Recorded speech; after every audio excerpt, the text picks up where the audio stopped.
if you read from Babylon to Timbuktu, the only thing you're going to be reading over and over and over and over and over again is how many times the black Hebrew Israelites had to run into Africa. It's like y'all didn't know of any other freaking place on the planet but Africa. Came into Africa, according to your own historian, had sex with all the Africans there, intermingled, and you think that you are a distinct people. You people are absolutely just stupid. Just stupid. It's how many times they ran to Africa for refuge. In every single chapter in that book, all you're going to read about is Arabs came, kicked the Hebrews' ass, they ran into Africa. Roman came, kicked the Hebrews' ass, they ran into Africa. Hebrews came, kicked the Hebrews' ass, they ran into Africa. But the Africans ain't shit. When you deal with the mind is very easy to break down. You know what I'm saying? Because you're a bunch of ungrateful bastards and we need to kick you the fuck out. That's what, and we kicking you out. Never to return with your bullshit. Okay? Matter of fact, he's the one that took it away from you. Okay? Now they fighting each other. Now who's responsible? Just remember, ancient Egyptian literature by by Miriam Lichheim.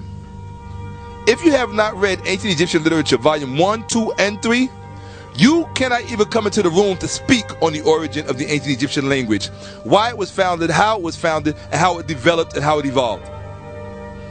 You cannot even broach the subject matter. Did I read it? Go ahead and ask me that stupid question.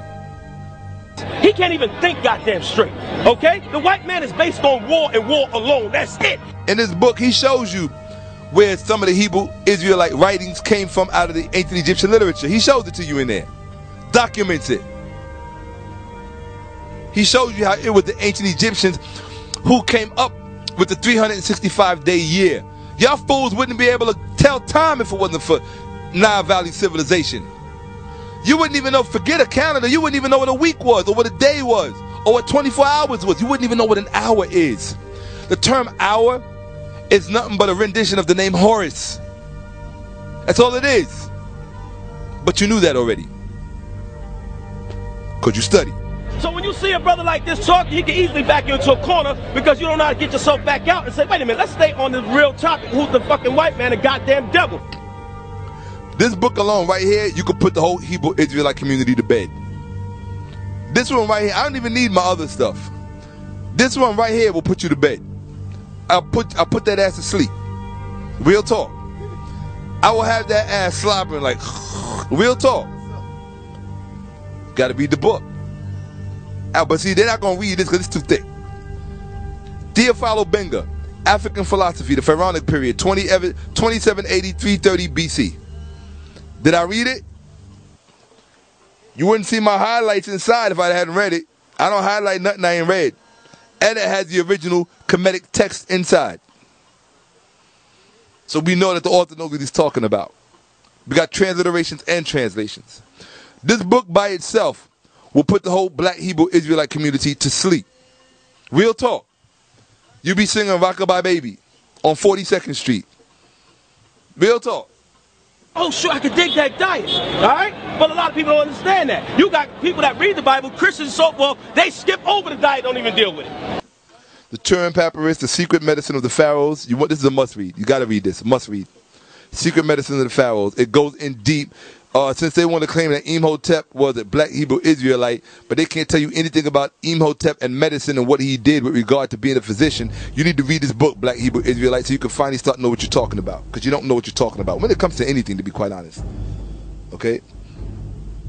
And you know what? You're smart not to debate me, because if you knew what I had waiting for you, Black Hebrew Israelites, for that upcoming debate that you backed out of and ran away from, you would all be patting each other on the back, saying, we dodged a bullet. Yeah, real talk. Come on, Hashar. Intellectual Warfare by Jacob Carruthers out of the Kemetic Institute. Intellectual warfare, that's what you all about, right? Let's go. Let's get it popping. Let's show them what we can really do, Hashar. Intellectual warfare. See, I think that is Carruthers. I know you know Carruthers. 90% of what you saw here are all PhDs. That's all I read, bruh. I read the PhDs. I don't play with that Hebrewism of West Africa shit. I only fuck with the PhDs, bruh. Even your dude who did from Babylon to Timbuktu, all he got is a master's. Where he at? Rudolph Windsor. All he got is a master's degree. Come on, bro. And you really want to fuck with me? For real. If there ain't a PhD behind your name, I probably won't read your shit. You understand? And I'm a 10th grade dropout. That's real talk. I never graduated from high school. I've lectured at more colleges than I can remember. And I lectured to the professors. Now, this is for the big boys. This is not for the little brains. My black Hebrew Israelite community. Y'all know about this. This is not for the little brains. Especially for the women in that community who are homeschooling. If your husbands are not messing with this, then they're not teaching anything. Because they don't know anything about where their literature came from. Okay? This is the ancient Egyptian coffin text. Right? This is the ancient Egyptian coffin text. And these texts date back to 2181 BCE. Okay? The literature in this book dates back to 2181 BCE. Did I say that right? Yes, 2181 BC. 2181 BCE. There was no Adam yet. There was no Eve. There was no Abraham. There was no Jesus. There was no Bible at this time. Okay? I'll say it again. 2181 BCE. Show me some documentation for Genesis at that time. Show me some documentation for Exodus at that time. Show me some documentation for Matthew, Mark, Luke, John at that time. Show me some documentation just for Genesis, the first book. If you can't show me a documentation for Genesis at 2181 BCE, you damn sure can't show me no documentation for anything else that came afterwards. Which means you stuck. Where you stuck at? What?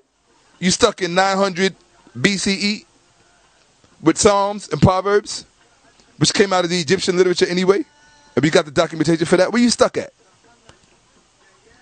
You stuck in 6th, 7th century BCE with most of that stuff in the Old Testament, which really came out later than that, actually?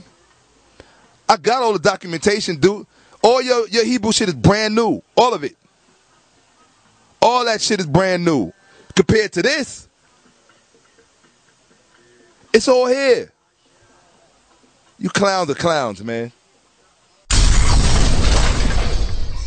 Peace and black power, family. Welcome to another Sarnetta TV House of Consciousness production. Shocker Utmost, the Hebrew killer, is on the prowl, family.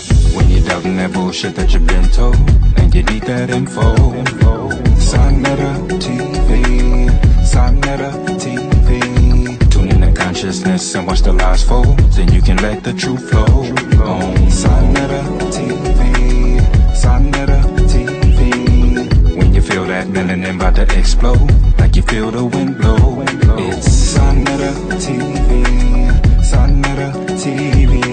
I know you got the truth, but you can get more, so you continue to grow. Sarnetta TV, Sarnetta TV. So when you see a brother like this talking, you can easily back you into a corner because you don't know how to get yourself back out and say, wait a minute, let's stay on this real topic. Who's the fucking white man, the goddamn devil? Shocker Utmost is nothing to be played with, family. When you finish watching this video, you're gonna see why the Hebrews are running scared. Shocker Utmost, the Hebrew killer. Which one of you have the heart to step into the ring with the real Hebrew killer? The lion heart. You already know what it is. And Shocker Utmost. When you finish watching this, you're gonna see why, family. They running scared. Hotep. Shocker Utmost. I'm about to share something with you. I get a lot of requests on my Facebook fan page, Almost Rocks, Facebook.com. Everybody's asking me what to read or how can I study. Right? Yeah, true that. I was going to do this for my own YouTube channel, but I understand sometimes there's more important things than personal gain. And so knowing that there are probably a hell of a lot more people already watching House of Consciousness than they are watching my YouTube channel, at least for now. The goal is to reverse that, or at least get equal up there with it, right? Catch up. I figured I would do this on House of Consciousness because Sanetta earned it. He deserves it, and because he sacrificed to build an audience to bring them knowledge and information. This is dedicated to Mamut. That's the ancient Egyptian word for mother. This is Mamut. Adra Samunye Manu. And you see the cap and gown that she has on? That is symbolic of the value that academia holds in my family. Okay? In the family I was raised in. She introduced me to ancient Kemet when I was 8 years old. And I said, Mommy, tell me about Egypt. And she said, first of all, it's not called Egypt. It's called Kemet. And she said, if you study it, she said, you'll never have questions about anything again because they'll all be answered. And she wasn't lying. So this is to Mamut, whom I love, to the goddess in my life, my mother. Okay, she lives in Africa. My mother lives in Africa now. She has a farm. She has 2 homes and a house full of beautiful, beautiful African children she adopted. My younger brothers and my younger sisters who play my music all the time. And I love each one of them. Right? Prince, Jeff, Nana, and okay, the rest of them. Okay, so anyway, we got to keep it moving because we're on a time constraints. I'm going to introduce you to the book collection, and this way you'll have some idea of what to read. Okay? Now, pay attention.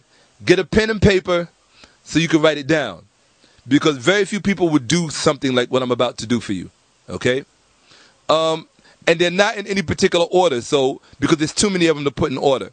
So as I pick them up, I'm just going to say a little something about it, and you know what to order. The first book I'm going to hold up is a book called 2000 Seasons by Kwai Arma. Okay? My copy is really messed up. A lot of my books are messed up because I read a lot and they're handled a lot. But this is 2000 Seasons by Kwai Arma. You want to read this. He's a West African author, originally from Ghana, but he moved to Senegal because he felt that Ghanaians were too religiously ignorant and too caught up in Christianity to appreciate what he was saying. So he wrote this book called 2000 Seasons. Now, mind you, I don't read fiction. This is probably one of the only non-fiction books I've ever read in my adult life. But you want to read it because it's a testimony to the anti-Africanness of Islam. He is very anti-Islam and very pro-African, and that's what this book is all about. It's a fictional story, but he's trying to get a message across to you, the damage that Islam did to Africa. So you want to read this book, 2000 Seasons. It's very, very, very, very hard to get.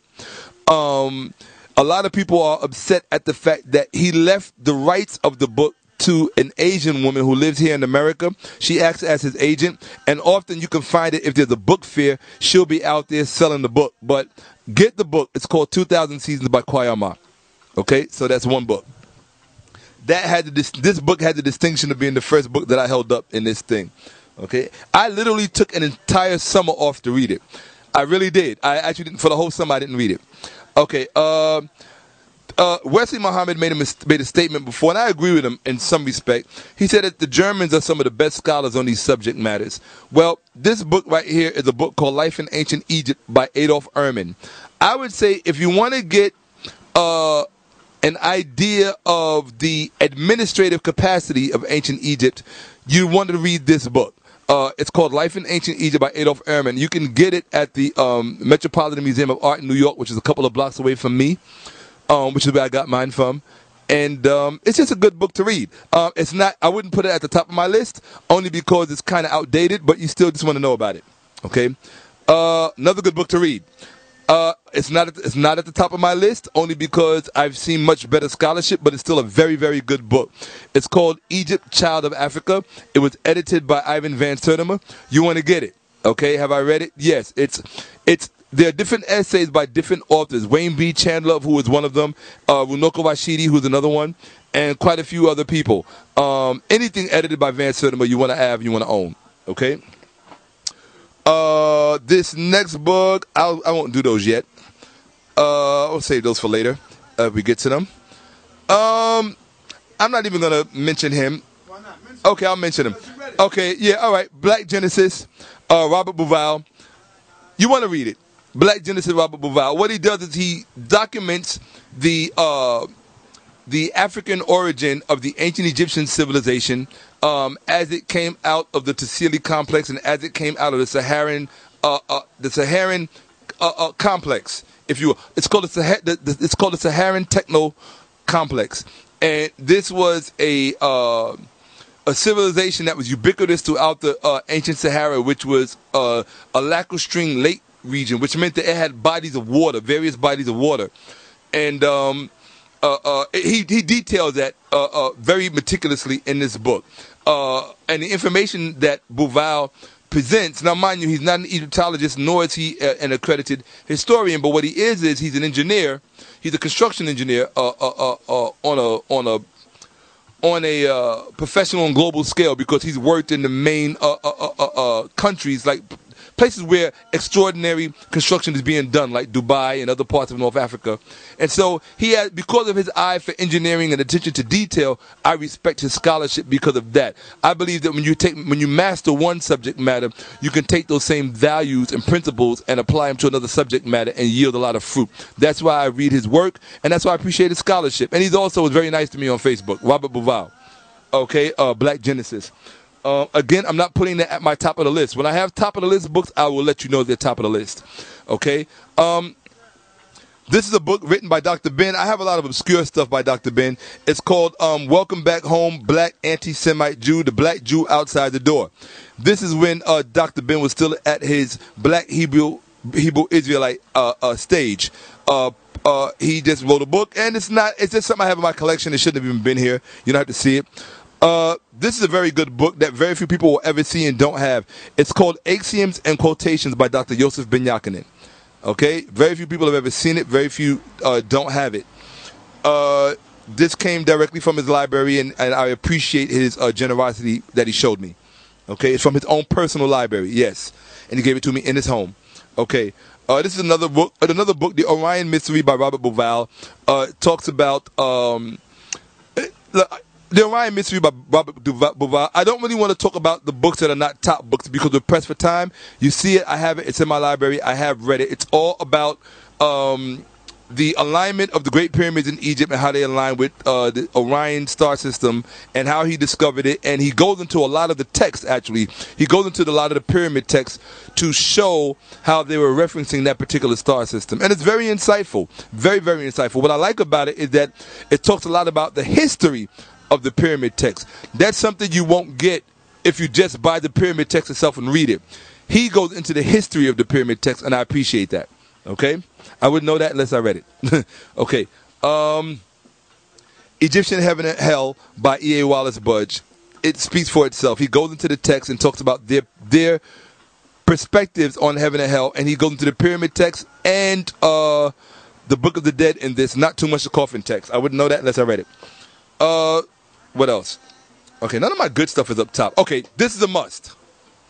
Okay, now you can't call yourself a scholar to me on black history unless you've read this book. Okay?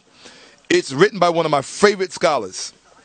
Okay? It's called, you can't see the cover because see on old books, back in the day, the hardcovers, they had cover jackets. And so the cover jackets would come off and all you see is the blank cover. But it's called, you can actually see a small imprint. I don't know if you can see it. It's called Africa. It's called Africa and Africans as Seen by Classical Writers. This was written by William Leo Hansberry. This is one of the greatest black historians who ever lived. Okay, he's the one that, as far as I'm concerned, put Howard University on the map. Other black scholars like Frank Snowden and others were very jealous of him, and they undermined him. They undermined his scholarship, or rather, they undermined his tenure when he taught at Howard University. They tried to get him booted out because they were jealous of him, because he was a shining star with respect to history at Howard University. In fact, Booker T. Coleman,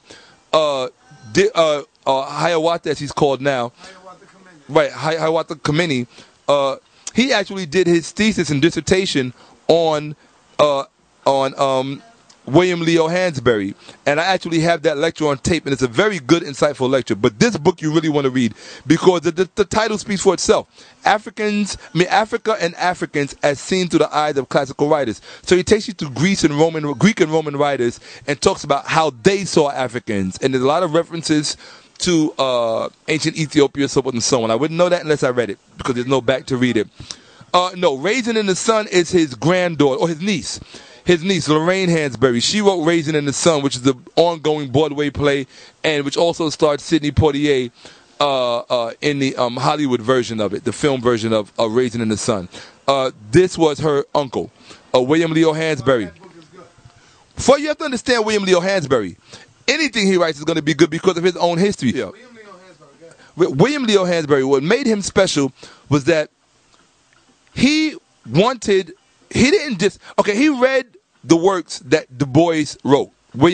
W.E.B. Du Bois. What the distinction that W.E.B. Du Bois has is that he was the first black man to graduate from Harvard University. Okay? And not only did he graduate from Harvard University, but the works that he wrote, it kind of, what's the word that I'm looking for? It released black history as written through the eyes of black people, or rather, no. His work, the work of Du Bois, released the history of black people from the literature that was being held hostage by the upper echelon universities like Harvard or Yale or Oxford University. It's like Dr. Clark always said, white people did not just colonize history, they colonized information about history. And because Du Bois understood that prior to Dr. Clark's time, because Du Bois understood that, he knew that he had to get access to the literature that was being held hostage in these upper echelon Ivy League universities. So Du Bois went to Harvard and he studied, and that's what enabled him to write books like The Souls of Black Folks and others. Now, William Leo Hansberry read the work of Du Bois, but William Leo Hansberry felt that for him to do the work that he was sent to do, he couldn't just read Du Bois's work. He had to read the books that Du Bois himself wrote. And the only way he could do that was to go to Harvard University. All of this is in Coleman's dissertation. So he went to Harvard University and he studied. He had to drop out a few times because he had to make money for his family. He went into the war, came back, found all kinds of different programs to go into. Eventually, he did get his degree and he did graduate. And he went and he taught at Howard, where the other black professors hated on him. There's a lot of haters in this scholarship game. So a lot of times, everybody who you think and see as friends, and it ain't always like that. A lot of times, I'm just letting you know how the scholarship game goes. But Africa and the Africans, you want to read that book by William Leo Hansberry. Okay? Another good book. Okay? When I quote Herodotus, book 2, I'm not quoting from something I read on YouTube or something I read online. I own Herodotus, the histories. And I own the best translation, which is by Rawlinson. Okay? Rawlinson was a scholar at Harvard. His translation is the best. He spoke classical Greek. So I don't rely on a lot of that other garbage when they try to give you them garbage translations of Herodotus. I own Herodotus book 1 and 2. I don't have to rent it from the library or read it on Google. Okay? Real talk. Blacks in Science by Van Sertima, you got to read that. I'm not going to break it down. Every black parent should have that book. Okay? You can't tell me anything about the classical Greek writers, who they were and what they did, unless you read this book. Ancient Egypt and Black Africa by Dr. Theophilo Benga. Okay? Out of Temple University and out of San Francisco State University. This is one of the most intelligent men on the planet. On the planet. Okay? Dr. Theophilo Benga. He was Sheikh Anta Diop's colleague. Okay? And here he has this book, Ancient Egypt and Black Africa. You have to read that book. Okay? If you don't, you can't tell me anything about the word philosophy, and you can't tell me anything about Thales of Miletus or Pythagoras. Okay? George G.M. James, Stolen Legacy. I don't think I have to tell you that that's a must-have and that's a classic. So I'm not going to go into it. You just got to read it. Okay? The World and Africa by W.E.B. Du Bois. You have to read this. Why? I told you. It's what inspired William Leo Hansberry to go to Harvard and get the books and the information about our history that was being kept hostage. It's books like this one and Souls of Black Folks. You have to read it. The World of Africa. He talks about how the history of the world cannot be what it was without its relationship to Africa. And the important role that Africa plays in its relationship to the rest of the world, which falls squarely on our shoulders as descendants of Africa. To those of you who are steadily trying to intermarry and steadily trying to get white husbands and white wives and want to mix up your families, right? This talks about our role that we have to play as a distinct people, as black people, as African people, letting you know. But you don't know that because you ain't read it. Okay, here you go. I'm used to that, right?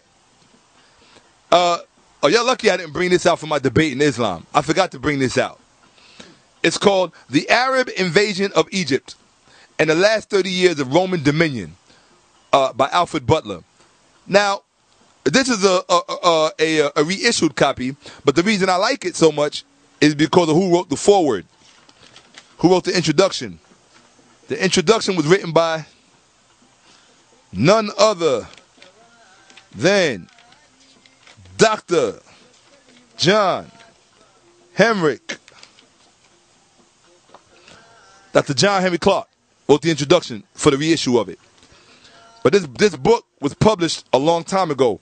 It was actually first published in it doesn't have it here, but I know it was published a long time ago, like 1902. Right, this is published right after the turn of the century.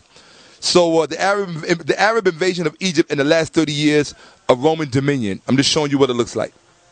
Okay, it's a hell of a book. The first chapter alone will bust down Christianity in like 2 seconds. Okay, okay. This is a book of feature. If I say a book of feature, that means it's one of the books that you have to have and have to read. This is Exiled Egyptians, but it's called Exiled Egyptians, Heart of Africa, by Mustafa Gadala. Mustafa Gadala is a native-born Egyptian. The reason you want this book is because he goes in deep on the migratory history of Africa. Very few books do that. So when people say, oh, well, your people come from West Africa, your people come from West Africa, y'all got nothing to do with the Nile Valley in ancient Egypt. My first question is, well, what do you know about the migration history of West Africa? What do you know about the migration history of Africa, period? Can you tell me about the migratory patterns and history of Africans throughout history? Because from what you're telling me, West Africans started out in West Africa, and they didn't come from any place else. Which means basically you're not qualified to talk on the subject, so just leave it alone. Or buy this book and learn yourself something, okay? Real talk. Now, next book. Egypt Revisited by Van Sertima. Just get it. It's a must-have. Okay. The only reason I'm not that big of a Van Sertima enthusiast is that he doesn't really go deep into details in a lot of his stuff. And that's because a lot of times he's not doing the writing. He's doing the editing. It's a big difference. Okay. So, okay. This is a must-have. Real talk. John G. Jackson. If you don't know who John G. Jackson was, I can't help you. I got books inside of books. I can't even see the title. What does the title say? Ethiopia, the origin of Ethiopia and the Origin of Civilization by John G. Jackson. Do you know who John G. Jackson was? He was a colleague of Dr. Ben and Dr. John Henry Clark. He was also a member of the Harlem History Club, which also featured Dr. John Henry Clark, and which was led by Hugginson, I forgot his name, Henry Williams Hugginson III, I forget his name. But anyway, and Arthur Schomburg. They were all members of the Harlem History Club. Yes, I read it. Man, God, and Civilization, John G. Jackson. You want to read this. This book you want to own. Particularly if you're into ancient Egypt, because there's even if it's only for the one passage in there where he talks about the true nature of the ancient Egyptians, how they were a kind and sweet people. Yes. Yes, yes. He talks about it. Read it. I didn't say you had to agree with it, but at least read the documentation. You can't debate something that you haven't read. I read it. You, on the other hand, didn't. Okay. One of my favorites. This is, it's called the Ethiopian Book of Life, also known as the Banlet of Righteousness, an Ethiopian Book of the Dead. That is the entire title. But there was another name for it before, and I think it was called the Lafafa Dek, or Lafafa Sadek. Hold on a second. See if I can find it in here very quickly. Okay, no I didn't, but I love this book. Oh my God, do I love this book. Why do I love this book? Here it is, right here. I knew it. Yes. As an answer to this appeal, the little work, the Lafafa Sadek, or Bandit of Righteousness. Right? I don't know why it's not on the cover, but the actual title is called the Lafafa Sadek. Okay, but it's not on the cover of the book. The cover of the book is the Ethiopian Book of Life, also known as the Bandit of Righteousness and Ethiopian Book of the Dead. You want to read this book. Let me tell you why you want to read this book. You want to read this book because we know that the ancient Egyptians kept being pushed out of Ethiopia. We know that the ancient Egyptians kept being pushed out of ancient Egypt when the Greeks and the Romans came in. But the part of history that they don't tell you about is, where did they go? Many of them went into Ethiopia. They went up the Nile and went into Ethiopia. And in Ethiopia, the ancient religion of ancient Egypt became blended with the new Christianity. And there was a synthesis of the two, very much like a precursor to Coptic Christianity. And in this book, they go deep into the history of how these two religions melded together. And it was very, very interesting stuff in there. And they also go into, as a matter of fact, the Hebrew Israelites should read this, because in this book, they talk about the Ashkenazi and how they are children of the devil. It talks about that in this book. So you want to get it. Very, very good book. See, if you want to know what makes Polite, to me, one of the best scholars, he listens. That's it. My nickname for him is not Big Mouth, it's Big Ears, because he actually listens. To me, yeah, Polite is up there. The only difference between Polite and myself, I would say, is that I had a bit access to things a bit earlier than he did. But what he lacks in access, he makes up for with natural intelligence. He is a young phenom. I co-sign that. Absolutely. I'm one of his biggest fans, no question about it. Okay?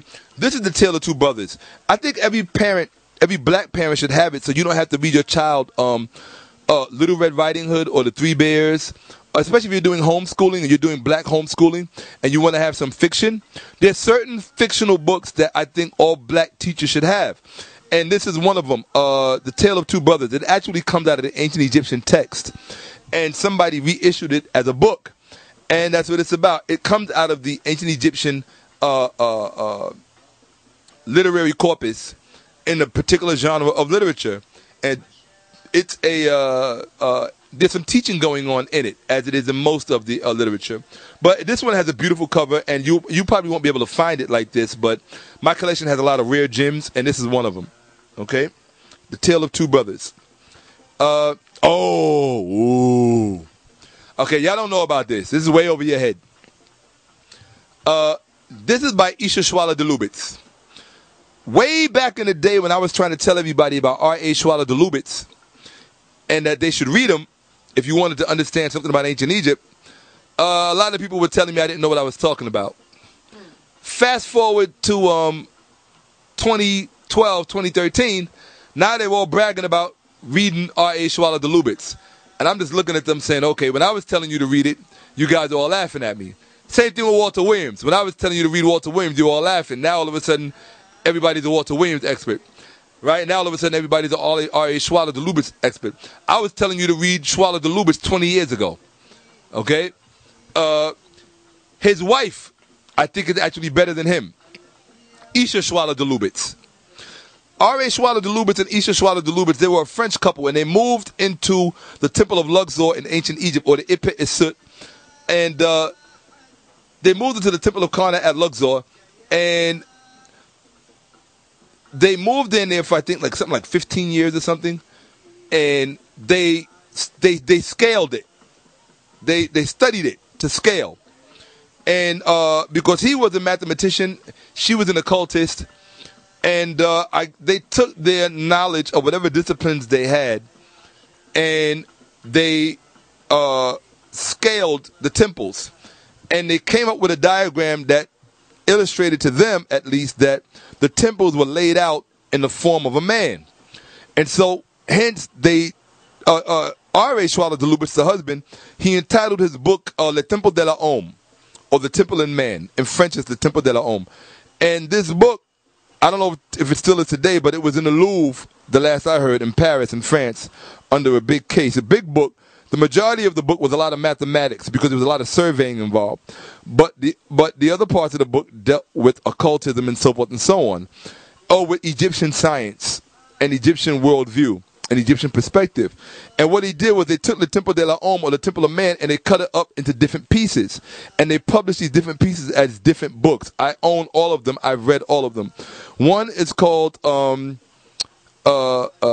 Nature and Man.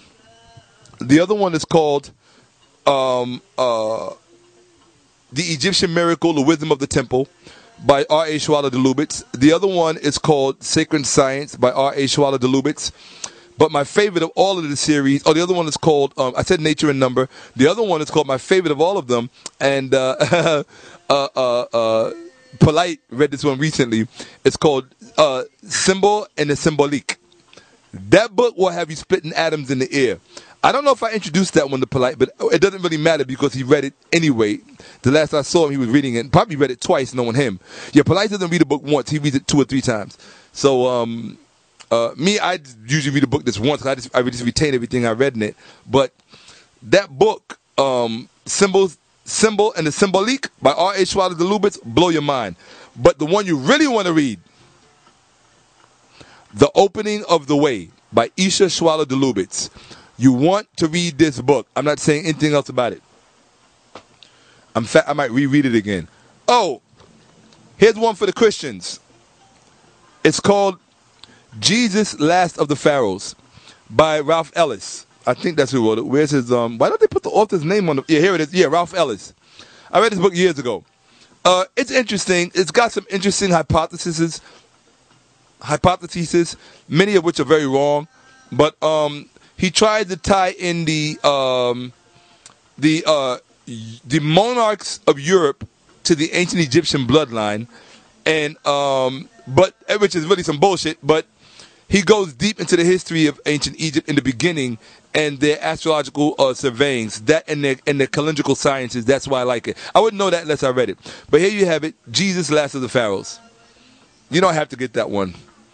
Political works of Marcus Garvey. That's a must-have. Okay, Cultural Unity of Black Africa, Sheikh Antidote. You have to read it. Did I read it? Yes. You have to read it. That's all I'm going to tell you. Cultural Unity of Black Africa. Okay? And you got to throw the Hebrews in there, the Black Hebrew Israelites, because if you read from Babylon to Timbuktu, the only thing you're going to be reading over and over and over and over and over again is how many times the Black Hebrew Israelites had to run into Africa. It's like y'all didn't know of any other freaking place on the planet but Africa. Came into Africa, according to your own historian, had sex with all the Africans there, intermingled, and you think that you are a distinct people.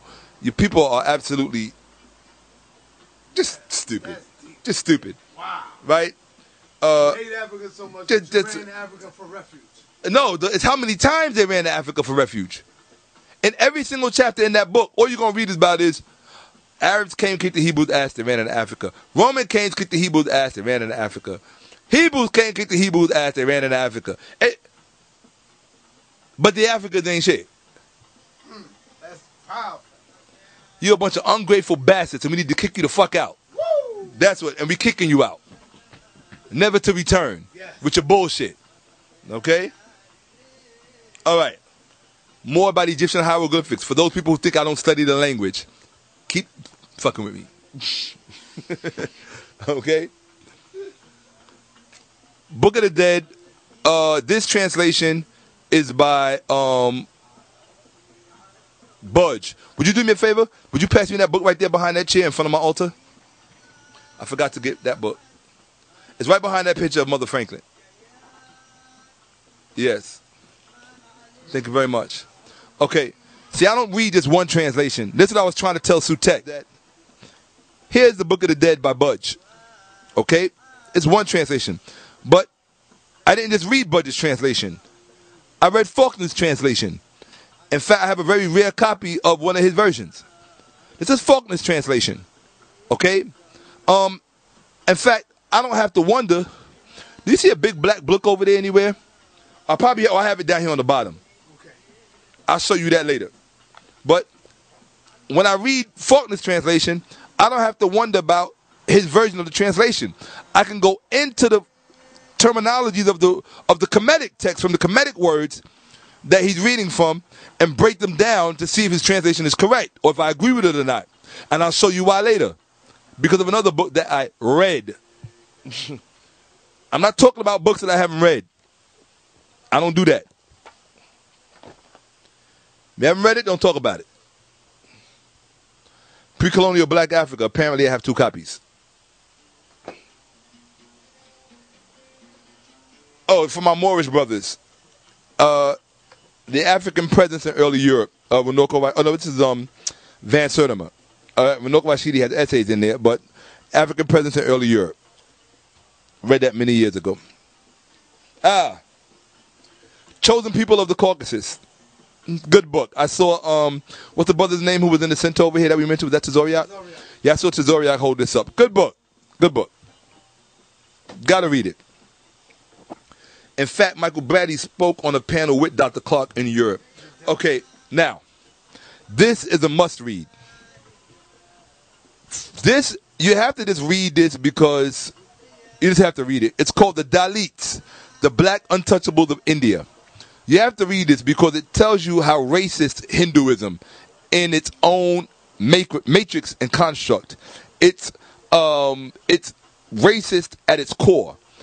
And unfortunately, because of the political nature of it, just like with black people in Islam, they buy into it and they become oppressors of their own race. You understand? And that's what this book does. But you want to read this. It's written by V.T. Rashtakar. And it's a very, very, very good book. The Dalits, the Black Untouchables of India. It is excellent. It is scholarship par excellence. Okay? Hakeem Al-Abudi, Enemy, Clash of Race. You see, the reason many of you are lost and don't understand Ferguson and Trayvon Martin and why you want white boyfriends and white girlfriends and why you think white people's ice is colder. And this is nothing against white people, because I don't have anything against white people. I think white people are doing everything that white people are supposed to do. Because if I was white, I'd be doing the same shit. Okay? So, yeah, but if you read Enemies, Clash of Race by Hakeem Al-Abudi, which is a classic, which was written way back in the 70s. Years ago. Because y'all don't... Huh? If you read it, you would have what? Yeah, if you read Enemies, Clash of Race, you would have been able to strategize for everything that is taking place right now. You wouldn't be standing there. We wouldn't be standing there like a deer caught in headlights. So that's why I'm showing you this book, so I can lead you to proper counsel. That's it. If you want, you don't act without proper counsel and proper guidance. This is the book you want to read. Hakeem Al-Abudi, Clash of Race. Okay? Hakeem Al-Abudi is a hell of a writer. Towards the African Presence, Sheikh Anta Diop. This is a very rare and obscure work by Diop, Towards an African Presence, but I do have it. I did read it, and it just makes for very, very good reading. It talks about how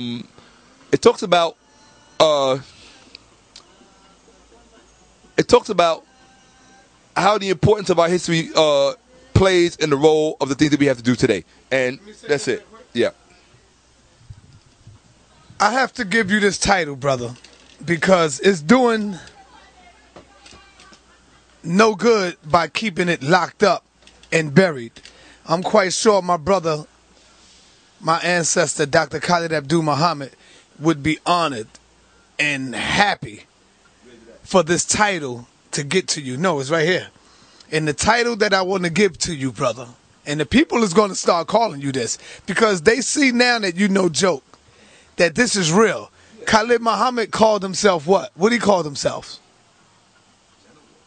He called himself the Black History Hitman, the Knowledge Gangster, the Ku Klux Klan Killer, Urban Guerrilla.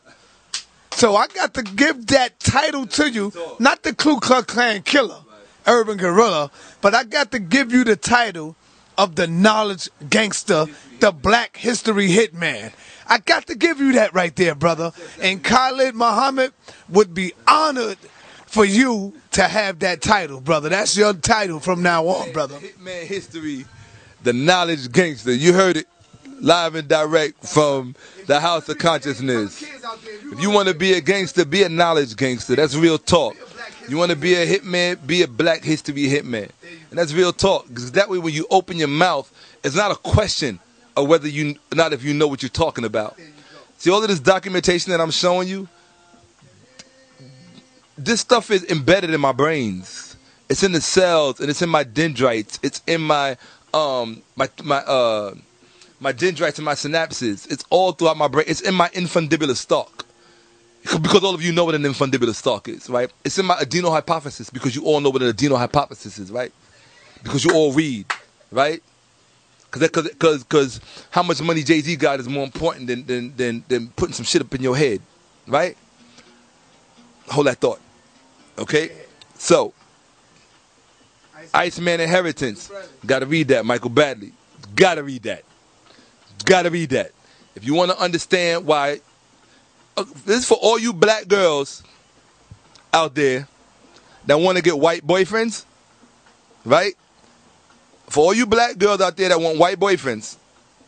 Now you got to remember, you ain't never heard of black people, well, up until that bath salt thing a few years ago, you never heard of black people eating people in this country. Jeffrey Dahmer, that white boy that was eating people, that was eating black people because he said he liked the way they taste. When you read the Iceman Inheritance, you will have academic knowledge of why they do that.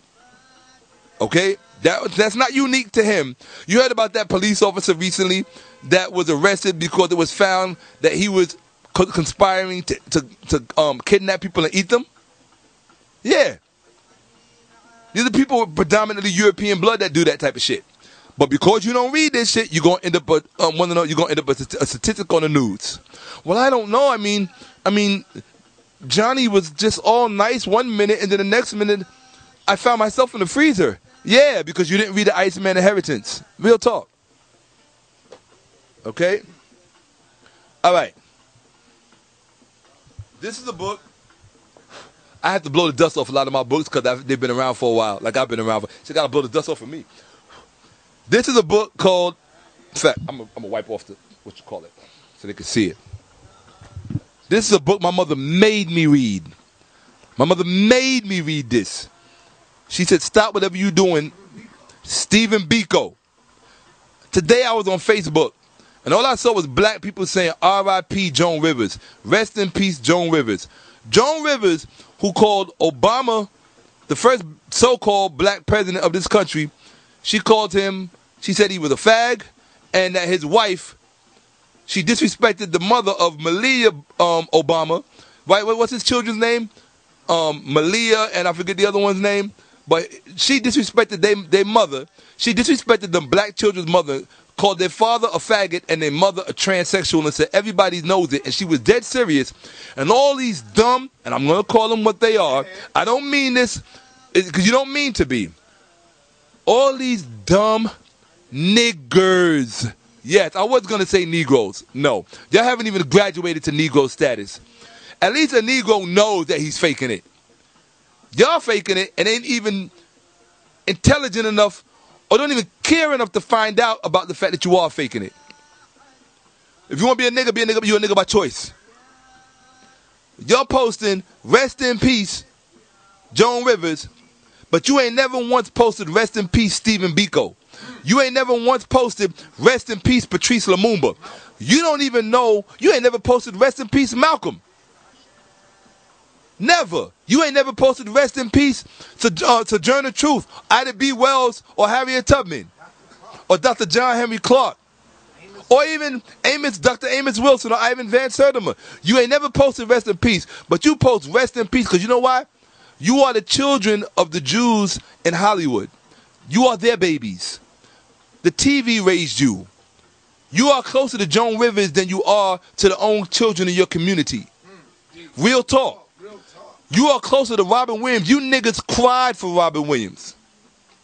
Real talk. And if you cried for Bono from U2, I would understand. But Robin Williams, I mean, I don't know if he was a Democrat or Republican. I just don't know anything he ever did for black people. I mean, did he make me laugh? Yeah, I'm grateful for that. He made me laugh. He entertained me. I appreciate that. Thank you. And he was more than compensated for it. But what I'm saying is, I mean, yeah, you know, even know who he is. The problem, look, I don't have a problem, and I ain't gonna say I don't have a problem, but you're gonna post R.I.P. for Joan Rivers and R.I.P. for Robert Williams, but you ain't never posted R.I.P. for Stephen Biko, Stephen Bantu Biko. Who was Stephen Bantu Biko? If you don't know who Stephen Biko was, if you don't know who Stephen Biko is, you can't talk to me. I'll leave it at that. I'm not here to tell you who he is. I'll tell you that some other time. You can't talk to me. I'm just telling you the truth. You can't talk to me. Right? Oh. Okay, now this one is for the dummies. This is for the dummies. Okay? AKA Black Hebrew Israelites. Real talk. If you're going to talk about ancient Egypt and writing and where its writing came from, if you have not read Ancient Egyptian Literature, Volume 1, 2, and 3, because I own all 3 volumes here. Okay? If you have not, and if you think I'm lying, because you probably think I'm lying.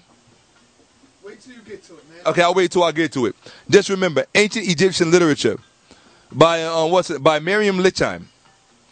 If you have not read Ancient Egyptian Literature, Volume 1, 2, and 3, you cannot even come into the room to speak on the origin of the ancient Egyptian language, why it was founded, how it was founded, and how it developed and how it evolved. You cannot even broach the subject matter. Did I read it? Go ahead and ask me that stupid question. Morons. Oh, here's Volume 2, and here's Volume 3. Be dumb enough to ask me if I read it. Ancient Egyptian, you can see the Volume 2 and 3 on it, just in case they think I'm lying.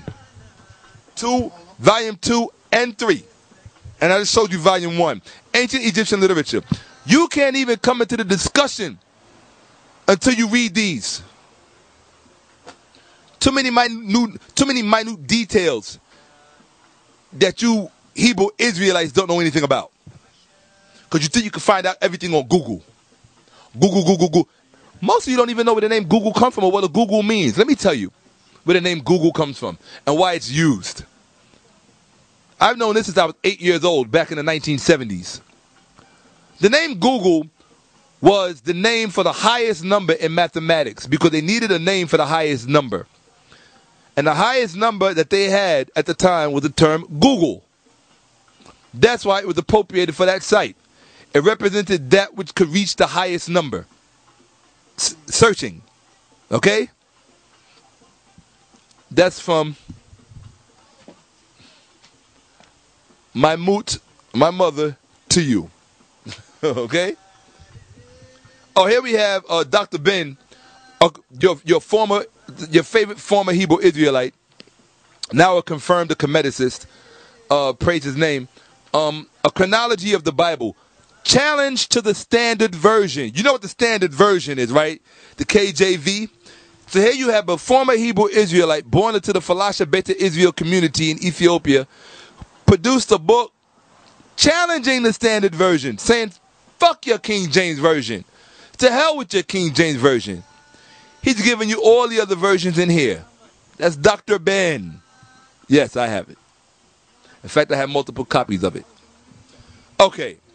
For you to understand the legal ramifications of the ancient Egyptian mythology between Horus and Set and Osiris and Isis, you have to read essays in ancient Egyptian studies by the founder of the Kemetic Institute, Jacob H. Carruthers. If you don't read Carruthers, you're not really going to have an intimate understanding of that knowledge. All you're going to be doing is asking stupid remedial Hebrew Israelite questions like, did Set and Horus have sex? Did they screw each other? Why don't you get some real knowledge in your head first, and then you can ask some real good questions, okay? Yeah. Essays in ancient Egyptian studies. I make most young people read that before they ask me questions. Okay. This is the Bible for many people. This is written by a very, very intelligent man by the name of Dr. Chancellor Williams out of Howard University. He also graduated. He taught at Howard. He graduated from American University and also from Howard University as well. In fact, his teacher was William Leo Hansberry. See, great writers study the great writers. Remember I showed you Africa and the Africans? Remember I showed you that book early on, Sonetta? Africa and the Africans. I don't know where it is now. But his teacher was William Leo Hansberry. See, it's all connected. This is all a what's the word? A lineage, so to speak. You know? It's connected. So I don't know where it is. I got too many books down here.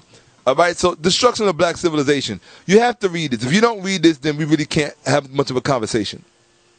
Okay? One of my favorites. The Astrological Foundation of the Christ Myth. For you Hebrew Israelites out there.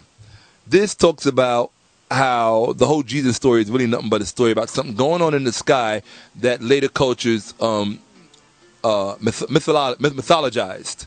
Okay, so here you go. The Astrological Foundation of the Christ Myth. Very good book. You learn a lot about astronomy in this book. A lot of astronomical terms. Now, here's the problem I have with the Hebrew Israelites. They say that Nat Turner was a Hebrew Israelite. Didn't they say that? They always say that. Nat Turner was a Hebrew Israelite. Right? I'm surprised they didn't say that Harriet Tubman was a Hebrew Israelite. But the point that I'm making, Sonetta, is you want to put all of these words in the slaves, in the mouth of the enslaved Africans. But yet, I never hear you quote exactly from their mouth. You see, you didn't read Julius Lester to be a slave. Because if you read Julius Lester to be a slave, which I have right here in my hands, you would know that these are the slave narratives where the slaves are actually speaking for themselves. Ask me if I read it. I wouldn't have made notes in the back if I didn't read it. Do you see my notes in the back? Okay? They're my notes in the back. I read it. I know exactly what the slaves said because I read their words from their own mouth. And none of them in these narratives mention anything about a Yahweh or being a Hebrew Israelite. So, until I get it from their mouth, you can cease and desist with that bullshit. Okay? Here we go. Osiris and the Egyptian Resurrection. This is volume 2. I have volume 1 right behind me. Okay? Read both. All you got to do is look at my highlights on the inside of the book. That's all you got to do. And I suggest you read it because he talks about how African Osiris was. How much that whole religion came out of the Sudan. Okay?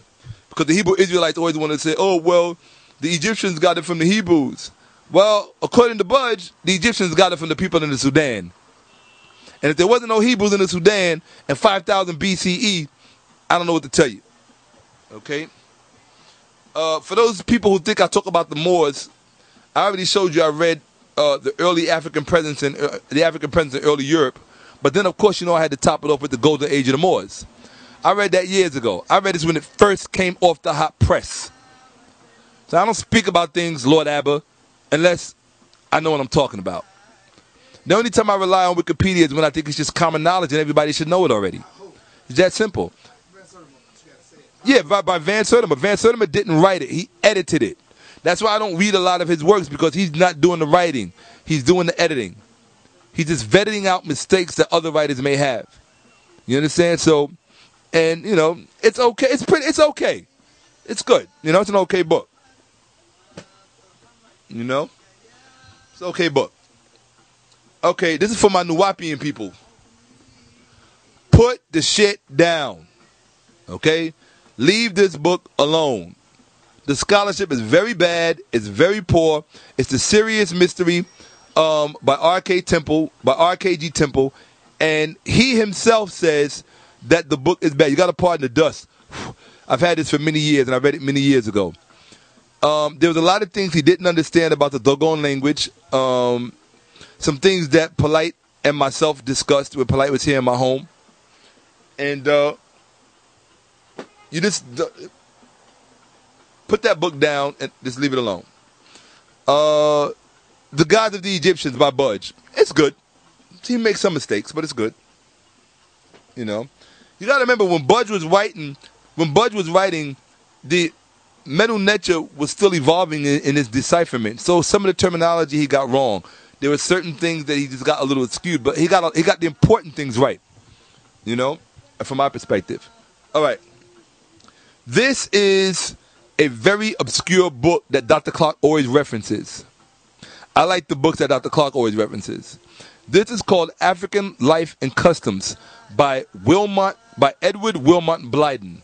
This is one of the fathers of Pan-Africanism. People always say, I'm a Pan-Africanist, I'm a black nationalist. But you don't know anything about the fathers who put that thing in motion. All right, William Edmund Blyden, or Edmund William Blyden. You want African Life and Customs. You want to read this. If you want to know what your great-grandparents were like and what it was that, if you want to rebuild the institutions in your family from Africa, all you got to do is pick up a book and read. African Life and Customs. It's not hard. By Edward Wilmot Blyden. For all my Guyanese people. We weren't the only ones that had a Malcolm X here in America. Marcus Garvey gave us Jamaica. But Guyana gave us Walter Rodney. You got to get up on Walter Rodney. All right, this is Walter Rodney Speaks.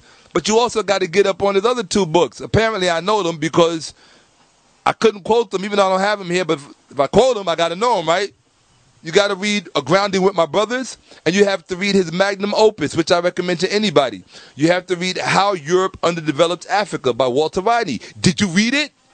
All of you who want to debate me, who haven't read shit, did you read it? You computer babies? I was doing this before there was computers, people. Bible babies. You Bible babies? Real talk. You YouTube babies? You Google babies? Nah. You got to get with real literature. We do this. I didn't get this from my uncle, from my aunt, from... Nah. I went in and got it. Real talk. Walter Rodney Speaks. You feel me? Read it. Walter Rodney was no joke. That's why the Guyanese government took him out. The same thing they did to Malcolm, they did to Walter Rodney. They would not have done that to Walter Rodney if he was not a dangerous man. He actually taught in Tanzania, went back to Guyana to free the black people in Guyana, and they put a bomb in his car. So yeah, that's Walter Rodney. Okay? That's Walter Rodney. Don't sleep on Walter Rodney. The reason the Caribbean is not free yet is because you got a lot of Indian people and mixed people down there and Negroes who don't want to see. You got to remember, everybody is threatened by African consciousness. The reason why they're threatened by African consciousness is because when you had it, you ruled the world. Like LeGrand Clegg III said in his production, When Black Men Ruled the World. Yes, we did. You cannot educate your children to be servants of white people, and that's all you're educating them for. If you are not educating them to rule, then you are miseducating them. As Amos Wilson said, if you are not educating, and let me put it to you like this, because maybe you'll understand it better in an equanimous way. If white people are educating their children to rule, should you not be educating your children to do the same thing? Now, if white people, because it goes further, if white people are educating their children to rule with a white consciousness, then what is the point of educating your child, your black child, to rule if you're only educating him or her to rule with a white consciousness? See, educating them to rule is not enough. As Amos Wilson said, you have to educate them to rule with an African consciousness. That is the difference. That is what cuts the wheat in the shaft. Real talk. You want to get? You really want to get this book by Nana Eko Butweko, the first. You want to get this brother's book. I read it years ago. And the reason you want to get his book is that he was one of the main members of ASCAC. But he used to he would travel throughout Africa and do his own research because he wanted to be a real field person like Dr. Ben. And he came back and he wrote his own books. He had some very, very enlightening nuggets in here, things that I never knew. I took a summer off to read his book. It's called Africa, Its People and Our History. Very good book. All right. For all you dummies who like to say that Africa was named after Leo Africanus or Scipio Africanus, read this book. Okay? Dr. Ben will also take you to task on that. But no, what am I thinking? You know more than Dr. Ben. Right? Okay. So, Ishaka Musa Barashango, he did excellent research. For all you people who still celebrate Thanksgiving, Christmas, Valentine's Day, Easter, African people and European holidays are mental genocide. Gotta read that. I read that front to back. I have volume 1 and 2. Okay. Oh, yes. Oh, yes. You have to read One Continual Cry. David Walker's appeal to the colored citizens of the world, written in the 19th century, actually written during the height of slavery, 1829 and 1830. And 2, it's setting, David Walker's appeal to the colored citizens of the world, its setting and meaning by Herbert Aptheker, 1965. You have to read this, particularly the first essay. It's David Walker's appeal to the colored citizens of the world, because this is a slave who was writing at a time when it was illegal to read and write, and he's comparing the stories in the Bible, talking about black people and what we did and did not do, and he talks about the Egyptians being black. This was a slave who knew that the Egyptians were black people. How many slaves do you think knew that? Huh? I asked you a question. How many slaves do you think knew that the ancient Egyptians were black? You still got fools today walking around and still don't know that. Or the importance of why it's important to know that. You got to read that book. And I still recommend this book. Historical Origin of Islam, Walter Williams. If you want to get started, it's a great place to get started. Not a great place to end. It's a great place to get started. It's a great catalyst, a great impetus. To me, like I said, I consider Walter Williams the best researcher out there. I don't care what anybody says. That doesn't mean he's not. That doesn't mean he's perfect. It doesn't mean he doesn't make mistakes. I said, to me, I consider him the best. I consider him better than me. He's the man. Okay? I would sit at his feet any day of the week. Nile Valley Civilization, Tony Browder. That is a must. And I also have the study guide. That is a must. A lot of people sleep on this book. I've heard people say, Tony Browder's okay. Because I move with certain scholarship circles. And they say, oh, Tony Browder's okay. That's bullshit. Tony Browder's book is off the chain. He did immaculate research for this book. And it's comprehensive. Because it covers so much. So much. And he has all the greats in here. Dr. Ben, Dr. Clark, John G. Jackson. He's got things that you won't find in any other book. And it comes with a study guide. Get this book, especially if you're homeschooling. Or you Hebrew, Black Israelite homeschoolers, because you're really big on that. If you don't have this book, you ain't teaching shit. Period. And I said it. Contributions to Nile Valley Civilization by Tony Browder. Start raising these Hebrew Israelite children so they can have some knowledge in their head. Contributions to Nile Valley Civilization. Exploding the Myths. That's why it's called Exploding the Myths. You feel me? Real talk. In fact, in this book, he shows you where some of the Hebrew Israelite writings came from out of the ancient Egyptian literature. He shows it to you in there. Documents it. He shows you how it was the ancient Egyptians who came up with the 365-day year. Y'all fools wouldn't be able to tell time if it wasn't for Nile Valley Civilization. You wouldn't even know, forget a calendar, you wouldn't even know what a week was, or what a day was, or what 24 hours was. You wouldn't even know what an hour is. The term hour is nothing but a rendition of the name Horus. That's all it is. But you knew that already. Because you study. Volume 2, African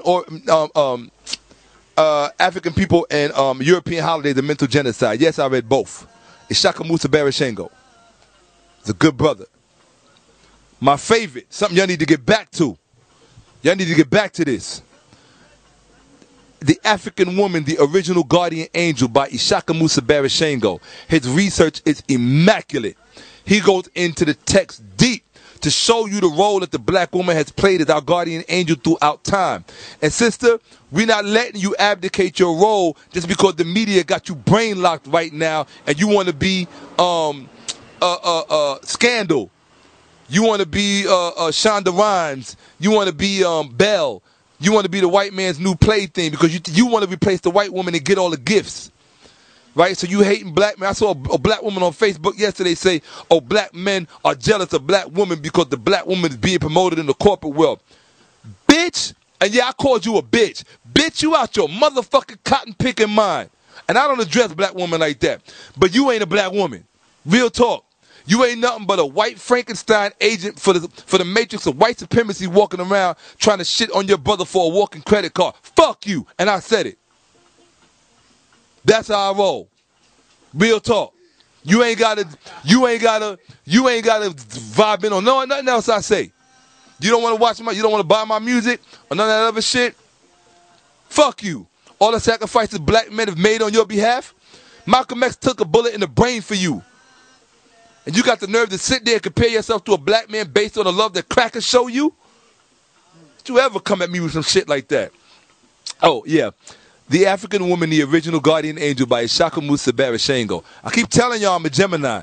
And you keep seeing that nice side. Y'all go, oh, you Shaka the feminine and then the other. Fuck around and find out about my other side. Real talk. Alright? Real talk. You want to know about my other side? Go up to Comstock. Go up to Elmira. Go up to Auburn. Alright? And find out about my other side. Real talk. You dealt with that. Alright? Oh, I dealt with that. And the one you dealt with was all ripped up too. So that's another copy. Oh, that's a new copy. So yeah, I got two copies. African Origin of Destruction of Black Civilization. I got multiple copies because I made sure in case I got to give a book away. I give books away as gifts sometimes when I get company, so I always keep double copies. But the Destruction of Black Civilization, mint condition. What can I say? You want to go to chapter 2, right? What's chapter 2? Egypt, Ethiopia's oldest daughter. I can't find it, but it's in there. You want to read that? All right? Okay, this is a book that's going to get you in trouble. I'm telling you right now. The Protocols of Zion. This book is going to get you in trouble. If you don't want to get fired from your job, because I know all you depend on white people for your money, always remember, whoever you give the power to feed you, you give the power to starve you. Remember that. All right? The Protocols of Zion. Now, I'm not saying it's true. All I'm saying is people who have been found promoting this book have lost their jobs, their homes, everything.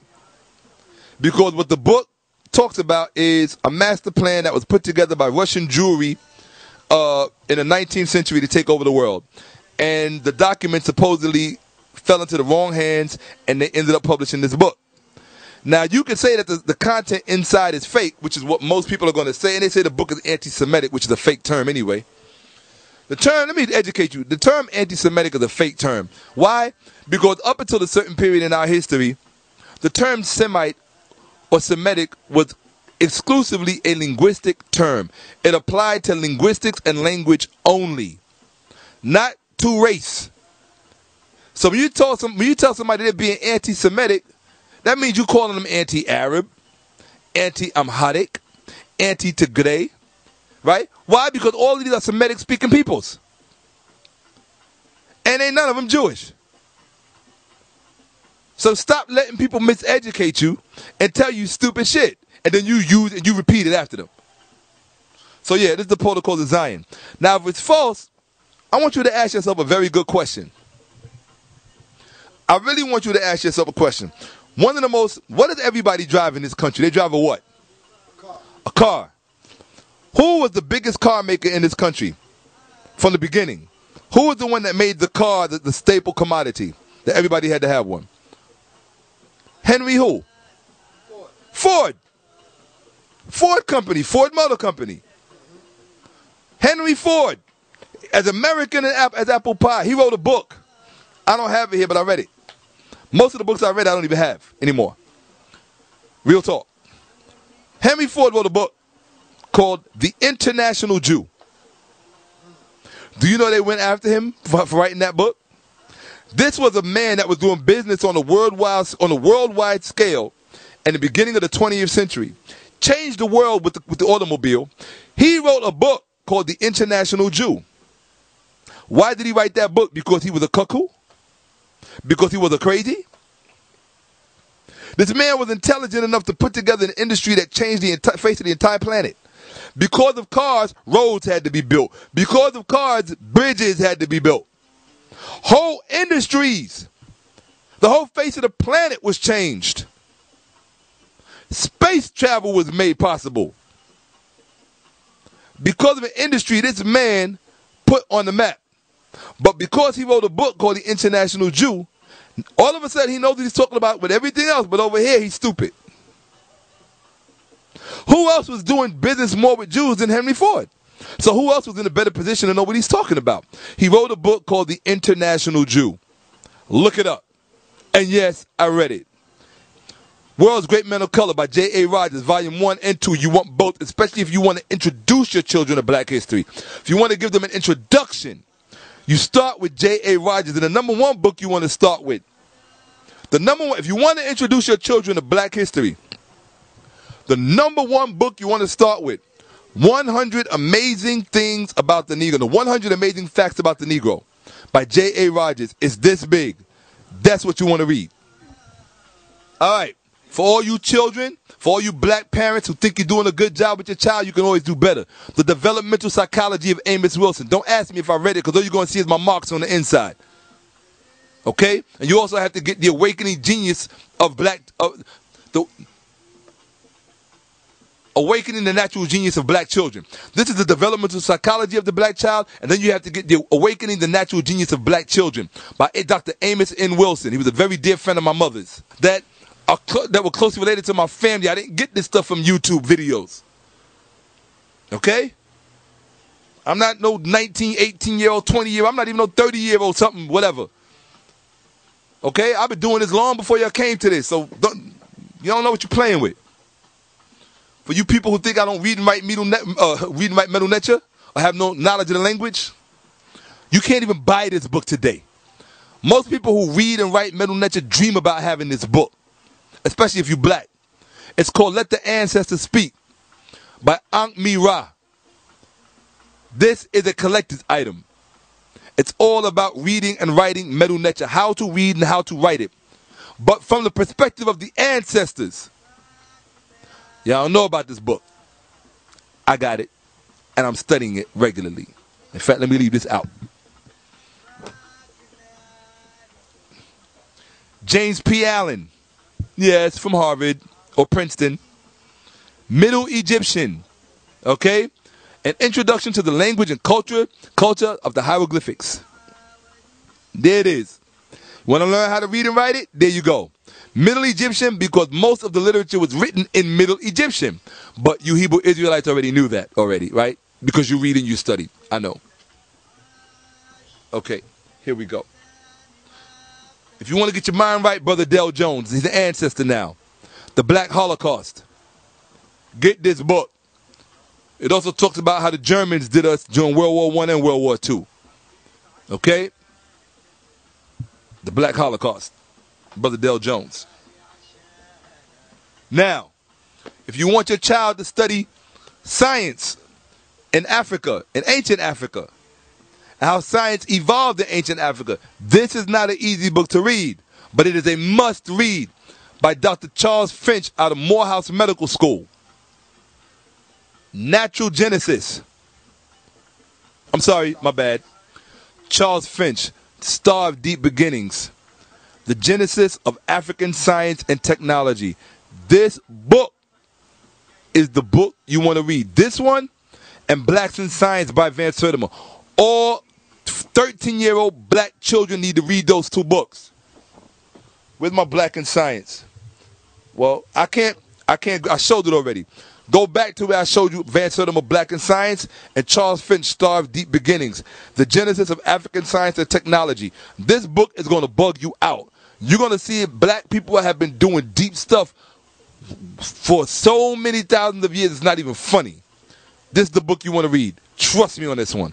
Especially if you're into ancient Egypt. He goes deep into what promulgated them, or rather, what the process was that they went through to build the pyramids, and how it related to the stars and so on and so on. Very good. And their math. He goes deep into their math. And that I like. He goes deep into their math. Very deep. Okay? So you can't be talking about Hotep wearing ankhs and having all these ankhs on your body, but then you hate math and science. No. No, we don't play that shit. Oh, here we go. Awakening the Natural Genius of Black Children. Don't ask me if I read it. That's a stupid question. Amos Wilson. Read that a long time ago. Dr. Martin Delaney, because you all know who he was, right? This is a classic. The Origin of Races and Colors by Martin Delaney. This was written in the 19th century when slavery was still up and about. Okay? In fact, I think he studied at Harvard as well. One of the first blacks. 1879. 1879. His great-great-great-great-granddaughter was my third grade teacher. Miss Delaney. Okay? Great-great-great-great-great-great-granddaughter-in-law. Because she married her husband into this family. Martin Delaney. Yeah, see, I grew up in a very special school. I went to a school that my mother started for me, and it became a charter school. It's called Yelverton Academy. And I was the first student. And we had great teachers. Black people who really cared about our minds. So I'm obligated to share what I know with you. Okay? So don't take it for granted, whether you're a black Hebrew Israelite or whether you're Muslim. I'm just, sharing with you. If you have a black daughter, please, if you have a black daughter and you want to buy her a birthday gift, and you want to buy her a Christmas gift or something, don't buy her an iPhone, and don't buy her a ticket to a Schoolboy or Rick Ross concert or Nicki Minaj concert. Buy her a book called Black Woman of Antiquity by Van Sertima, and let them put some knowledge in her head about herself, so she can have other role models besides Nicki Minaj and Lil' Kim and whoever, and even Beyonce. Or she can have, look, even Michelle Obama was not as powerful as Queen T. She wasn't. She's not. Michelle Obama is not as powerful as Queen Hatshepsut. Michelle Obama is not as powerful as Teta Sherry was. And she damn sure is not as powerful as the great foundress, the ancestress, Amos Nefertari. But you don't know that because you haven't read this book. And neither has your daughter. Every black female below 15 years old and below needs to write a 10-page essay on Amos Nefertari. Every last one of them needs to write an essay on her. In fact, every mother that has a daughter needs to write a 10-page essay on Amos Nefertari, and then you two compare the essays. You grade each other's essays. That's going to be your summer project for next summer.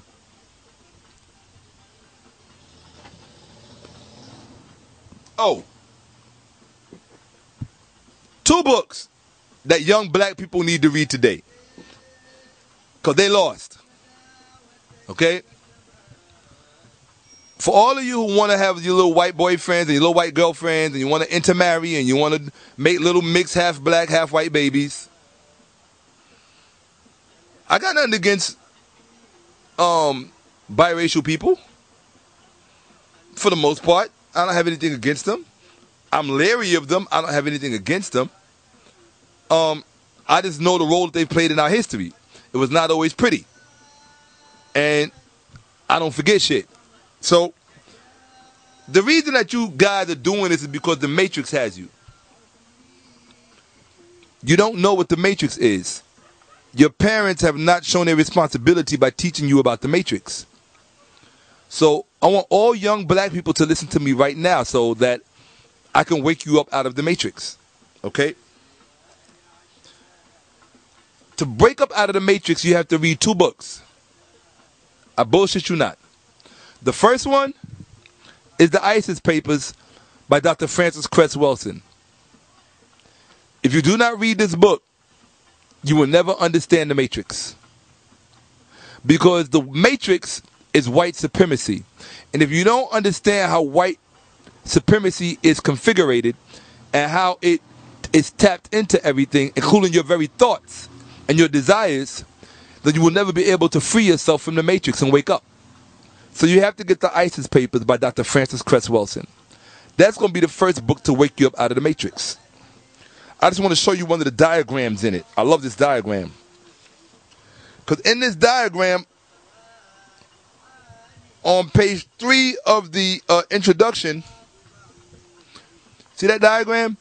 It shows you white supremacy and how it's tied into everything, including your sexual desires, everything. And we're all victims of it. I'm no different. I'm as much a victim of white supremacy as the rest of you are. I'm just trying like hell to wake up out of it and stay free from it because I want my life. I only come through once, and I want it to be the African life it was meant to be, that my ancestors would have wanted it to be.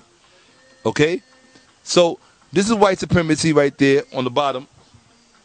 And that's the matrix of it, how it's all tied in. But read this book because she'll break it down. Okay? After you finish with the ISIS Papers, you have to go back to... You have to go... You have to go to the falsification of African consciousness and the politics of white supremacy. That's the rest of the title, by Amos N. Wilson.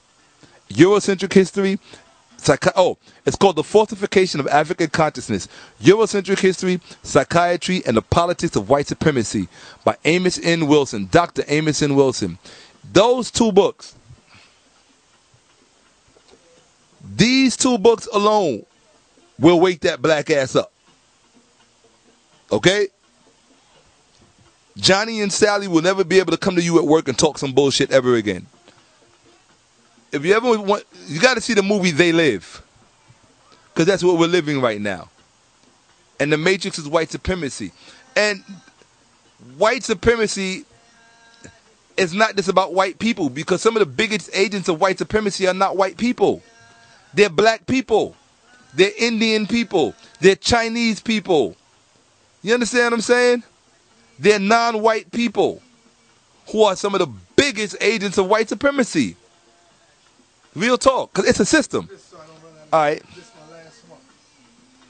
The secret relationship between blacks and Jews. Minister Louis Farrakhan, you did your thing. Nation of Islam, you did your thing. Your people owe you a debt for this one, myself included. We owe you a debt for this one. The secret relationship between blacks and Jews. It shows us who financed and benefited from our degradation and from our Holocaust. The Jews of Newport, Rhode Island. The Jews of Amsterdam. The Jews of Suriname. So forth and so on. The Jews of South Carolina. Right? Oh yeah. It's all in here, documented. This is our history. See, our history is our religion, because it deals with our ancestors. And our religion is ancestralism. Okay? Yours is too, you just don't know it. What you think the Bible is all about? Ancestralism. You call us pagans because we worship our ancestors.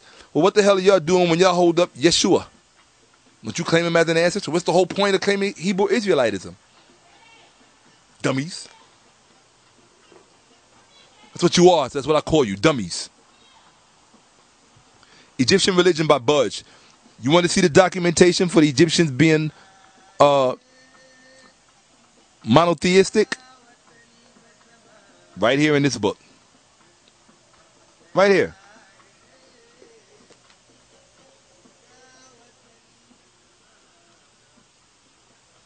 Not only is it here, but it's in the very first chapter. A study of, look, I open up the first page, right? First chapter, chapter 1, Egyptian ideas of the future life. A study of ancient Egyptian religious texts will convince the reader that the Egyptians believed in one God who was self-existent, immortal, invisible, eternal, omniscient, almighty, and inscrutable. The maker of the heavens and earth and underworld. The creator of the sky and the sea, men and women, animals. Let's read that again. A study of ancient Egyptian religious texts. See, you haven't studied the religious text. Will convince the reader that the Egyptians believed in one God. All right, end the discussion. Now, you gotta get this. Medu Neter Volume 1 by Ra'una Fir Amen, Shechem and Shechem. I read it when it first came out, back in the early 90s.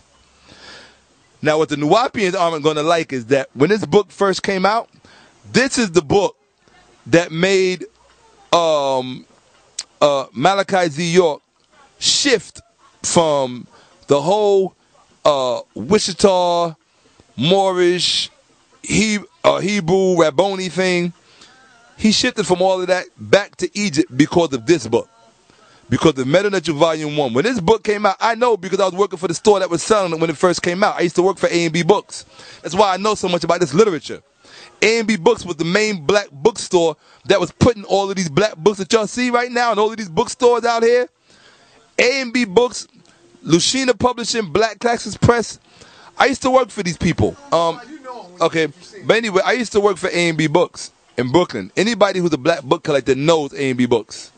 Okay, I worked at the Brooklyn store and the Jersey store in Newark. Okay, and this is before many of you knew any of these books existed. This is before many of even you older people knew that these books existed. You understand what I'm saying? I've been reading this stuff and studying this stuff for years, decades. Okay, so, you know, be easy. But let me tell you about this book, Medu Neter Volume 1. If you can just get through the introduction alone, you will be smarter than most people you know. Just the introduction alone. Just the introduction alone. But I can guarantee you that the author was reading a lot of Schwaller de Lubitz before he wrote it. Okay?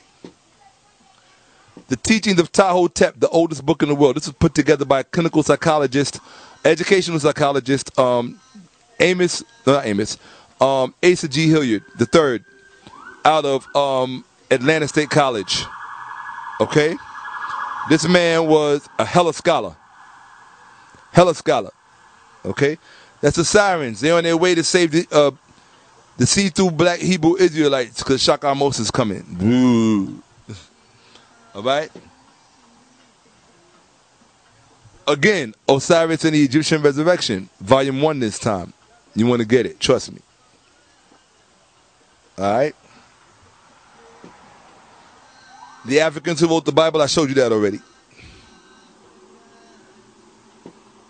Okay. Isha Schwaller de Lubitz. This is a book you must have. Head back. I can see Brother Polite's face right now. I introduced Brother Polite to this book when he was here at my home. I introduced him and his wonderful wife, his wonderful goddess, Amunet, to it. And I loved them. I love that family. And that's my extended family. You hear me? That's my family. Real talk. This book here, Her Back, The Living Face of Ancient Egypt, is written by Schwaller de Lubitz, Isha. Remember I told you about the husband and wife that moved into the temple in Egypt? They lived there for 15 years and they surveyed the place. Well, his wife wrote a 2-volume series called Her Back. And it's fiction. I don't normally read fiction. But what she did was she wrote what's called kind of like a historical novel. And it's kind of like a historical novel. She wrote a fictional book, but she placed it within the framework of ancient Egyptian thinking and their worldview. And she wrote a fictional story and spoke in such a way, she spoke in such a milieu that we would understand ancient Egyptian thinking. That was always the thrust of her and her husband, R.A. Schwaller de Lubitz. They really wanted to place the reader in the mind of the African king, or what we call a pharaoh, and say this is how they saw the world, or what they call pharaonic thinking. So this is the book, Her Back. Okay? I don't know if you can still get it, but you might be able to. Don't ask me how to spell it. It's right there. Oh, one other thing. Please stop sending me emails about what to read. If you go to my Facebook fan page, Amos Rocks, AHMOSEROCKS, and you Google that, it'll be the first thing that comes up. That's my Facebook fan page. If you go into the section where it says photos, I have my whole library, well, the majority of my library listed there. Photos of the books, everything, links to them, everything. So stop emailing me and asking me. I made it easy for you. Stop being lazy. Lazy brains can never learn anything.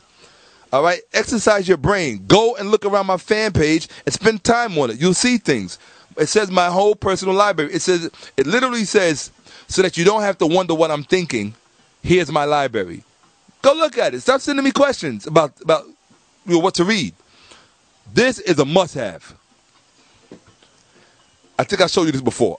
No, I showed you the other one. African philosophy.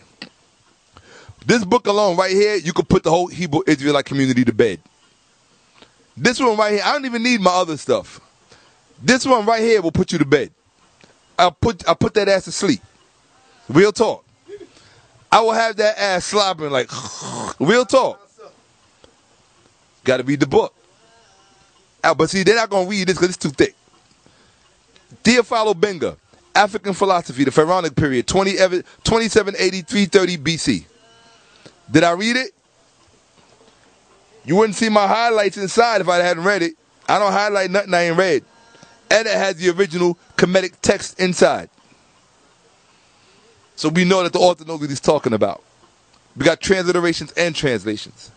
This book by itself will put the whole black Hebrew Israelite community to sleep. Real talk. You be singing Rockabye Baby on 42nd Street. Real talk. No lie. African philosophy. This is my bad boy right here. You look, I even showed you that. Because I wouldn't have tried to save that for a debate. Oh, this is the bomb right here. This is the bomb diggity right here. Historical Origin of Christianity, Walter Williams. I ain't gonna speak on it. If you dumb enough not to buy this book and not to read it, I don't need to say nothing else to you. Walter Williams, Historical Origin of Christianity. And I bought this book before my son was born, and my son is going on 20 years old. That should tell you something. Okay? World's Great Men of Color, Volume 2, J.A. Riders. You got to read that. That's an introduction for young black kids. You already know. Philosophies and Opinion of Marcus Garvey. You already know. If you're trying to get over your white boyfriend and your white girlfriend because you broke up, this is the book that'll help you do it. Real talk. All right? Because see, what these black girls don't realize is that eventually, you see, one of the reasons white boys are going for black girls is because, one, many of them don't feel like they can bag a white girl anymore. And so since the black women are running to them, Or could it be that the black woman wants the black man? The white woman wants the black man. well, the white woman wants the black man. There's no question about that. There's no question about that. But the thing what you have to understand is that the white man knew who to work on first. He first worked on the black man first. You got to remember, there's a reason why when the white man gave a black man a scholarship, he also gave him a car and a white girlfriend. Ask Charles Barkley, right? And the rest of them fools up in the NBA and the NFL, O.J. Simpson, with their white wives. You got to understand that the white woman came along with the package. It was like, hey, nigga, come here. You can drive a car that nobody else in your neighborhood can drive. You can live in a house nobody else in your neighborhood can live in. And you can have this precious white woman that you were dreaming about since slavery. And that's what they did. That's how they worked on the black man. So once they worked on the black man and she became identified with the accoutrements of success, right? All the black men that got money, automatically in his mind, oh, if I got money, automatically I have to have a non-black wife. Look at one of my heroes, Reginald Lewis, the first black billionaire, right? Had Beatrice Foods. He didn't marry a black woman, he married an Asian woman. Okay? And she stood by him and everything, but the point I'm making is that we automatically have been trained and socialized to think that the mark of success is not having a black woman.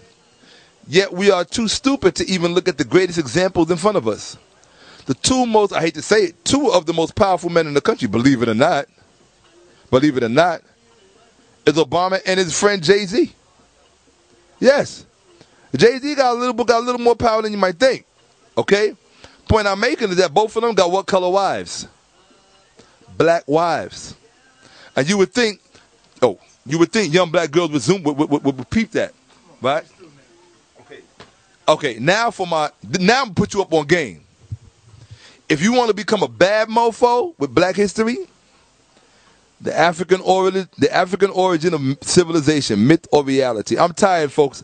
So if I'm stuttering, it's because I'm tired and I haven't eaten all day today. And I've been up for 13 hours. I've eaten not one thing and I'm starving.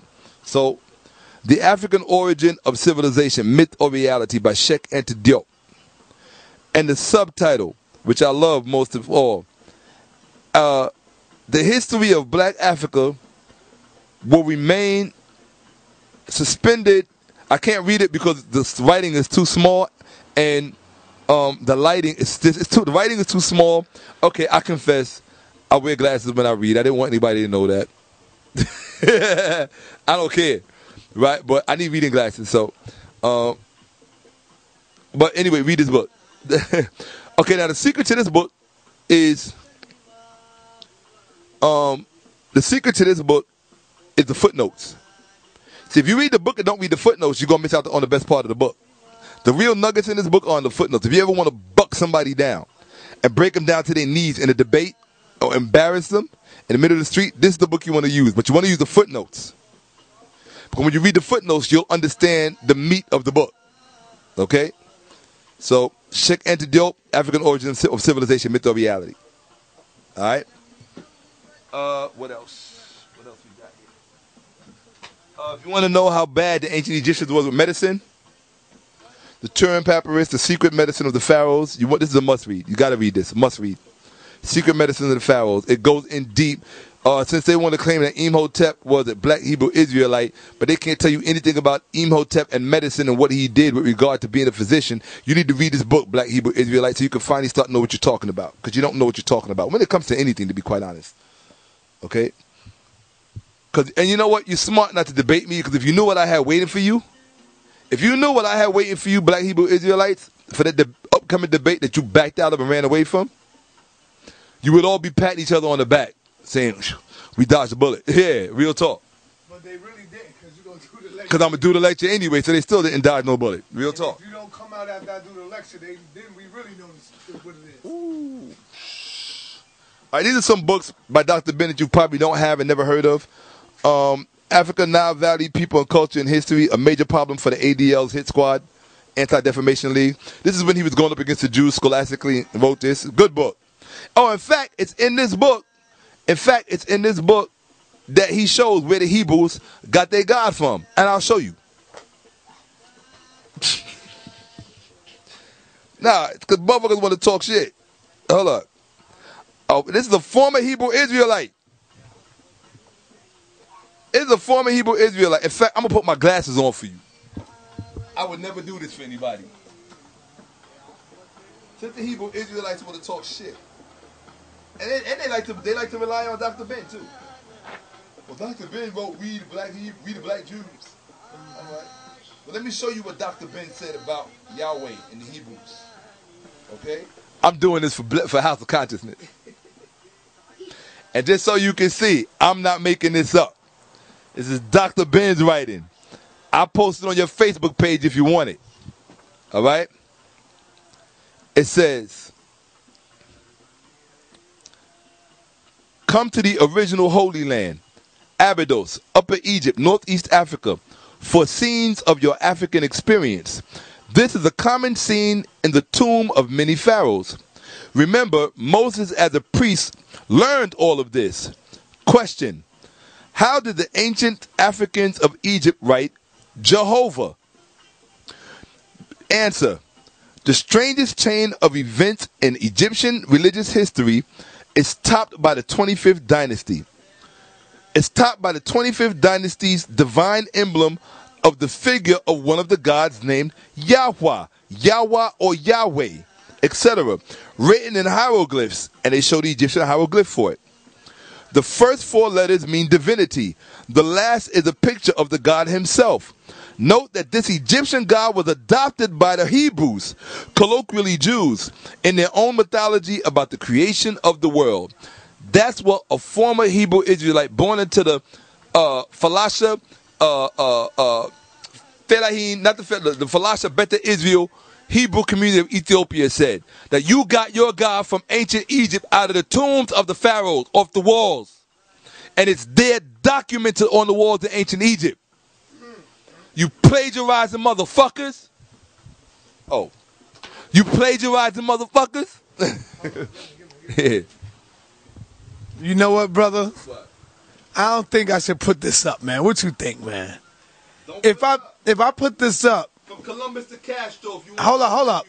If I put this up, Shaka, Hashar is definitely going to back out, man. When he see this shit right here, man, Intellectual Warfare by Jacob Carruthers. He's going to back out, man. Intellectual Warfare. Come on, Hashar. Intellectual Warfare by Jacob Carruthers out of the Kemetic Institute. Intellectual Warfare, that's what you all about, right? Let's go. Let's get it popping. Let's show them what we can really do, Hashar. Intellectual Warfare. See, I think that is Carruthers. I know you know Carruthers. Come on, bro. You know Carruthers? Come on, baby. Right? Egypt versus Greece in the American Academy, the debate over the birth of civilization, edited by Molefiketi Asante. That's important because he created the PhD program at Temple University. Oh, you do notice, did you notice that 90% of what you saw here are all PhDs? That's all I read, bruh. I read the PhDs. I don't play with that Hebrewism of West Africa shit. I only fuck with the PhDs, bruh. Even your dude who did from Babylon to Timbuktu, all he got is a master's. Where he at? Rudolph Windsor. All he got is a master's degree. Come on, bro. And you really want to fuck with me? For real. If there ain't a PhD behind your name, I probably won't read your shit. You understand? And I'm a 10th grade dropout. That's real talk. I never graduated from high school. I've lectured at more colleges than I can remember. And I lectured to the professors. Yes. Okay? More high schools. And even when I lectured to the high schools, I got to lecture to the teachers. Because it's over their head. Okay? I've had tenants with master's degrees who are published authors graduated from Columbia University. Who I teach. Jews who speak classical Hebrew and classical Greek, who I teach. And you really want to fuck with me? Are you out of your fucking mind? I'm sorry. See, that's my false pride coming to the surface. I take that back. I hope you edit that out. I do hope you edit that out. Sometimes I just feel that way. And I probably shouldn't. But, come on. Because all them black Hebrew Israelite sisters that you're brainwashing, those are my sisters too. And I'm not going to stand by this that you're brainwash them. Because they're creating the babies. They're the future of our race. And I'm not going to just stand by and let you brainwash them. I'm not going to do that. The best thing you could do is tell them you are not allowed to watch Shaka Amos videos. That's it. You're not allowed to watch his debates. Real talk. I know they're obedient to y'all. And I ain't mad at that. I think black women should be obedient to black men. And I think black men should be obedient to black women. That's what I think. Okay? African World Revolution. Africans at the Crossroads. John Henry Clark. And don't tell me you read it because you lying. I know you lying. And it's a thick piece of work. And it's one of his best works. African World Revolution, Africans at the Crossroads by Dr. John Henry Clark, Professor Emeritus, Africana Studies, Hunter College, New York, Cooney, my mother's alma mater, one of her alma maters. My mother didn't just graduate from Hunter, she also graduated from City College, she also graduated from Lehman College. Okay, with degrees in various things, educational administration, environmental science, so forth and so on. I told you I come out of an academic household. Okay? But yeah, here you go. The African World Revolution, John Henry Clark. That's what we need to be reading right now. Right? And this is for all you people out here who think you got all of Theophilo Benger's works. Because you don't. Alright? Oh, here you go, Amos Wilson. African-centered consciousness versus the New World Order. Need I say more? You want to know what y'all need to strategize? African-centered consciousness versus the New World Order. He didn't say Islam versus the New World Order. He didn't say Christianity versus the New World Order. And he damn sure didn't say Black Hebrew Israelitism towards versus the New World Order. Dr. Amos Wilson said African-centered consciousness versus the New World Order. All right? Now, if you know more than Dr. Amos Wilson, you's a bad motherfucker. Mammy Jammy. The Hermetica. Please don't tell me about the Hermetica, people. It's not what you think it is. It's a work of Hellenism, and it's not what it claims to be. I wouldn't know that unless I did the research first. I read it, yes. But it's interesting work anyway. It's called the Hermetica. Okay? Lost Wisdom of the Pharaohs. Okay? African Glory by J. DeGraff Johnson. This is a classic. You got to read this. Okay? African Glory by J. DeGraff Johnson. The story of vanished Negro civilizations. Okay? Read it. All right? And it might be something in there about black Hebrews. Let's find out. Very quickly, look at the table of contents. Okay. Let's look at the table of contents. Bang, bang, bang, bang, bang, bang, bang, bang. No, nothing about black Hebrews. This looks pretty extensive. I never read this. I perused it, and I did research about it being writing, but I never read the entire text, so I can't tell you I read it, but I'm going to read it. So I'm going to letting you know, and I'll get back to you when I'm done. Sometimes I save books for later, just so I can have the experience of having a new book in my hands. I love that, you know? So,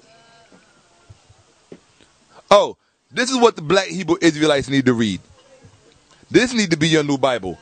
The Miseducation of the Negro. Why? Why do I say that? I'm going to tell you why I say that. I'm going to read a quote to you from that book. Real talk. Here it is. Miseducation of the Negro.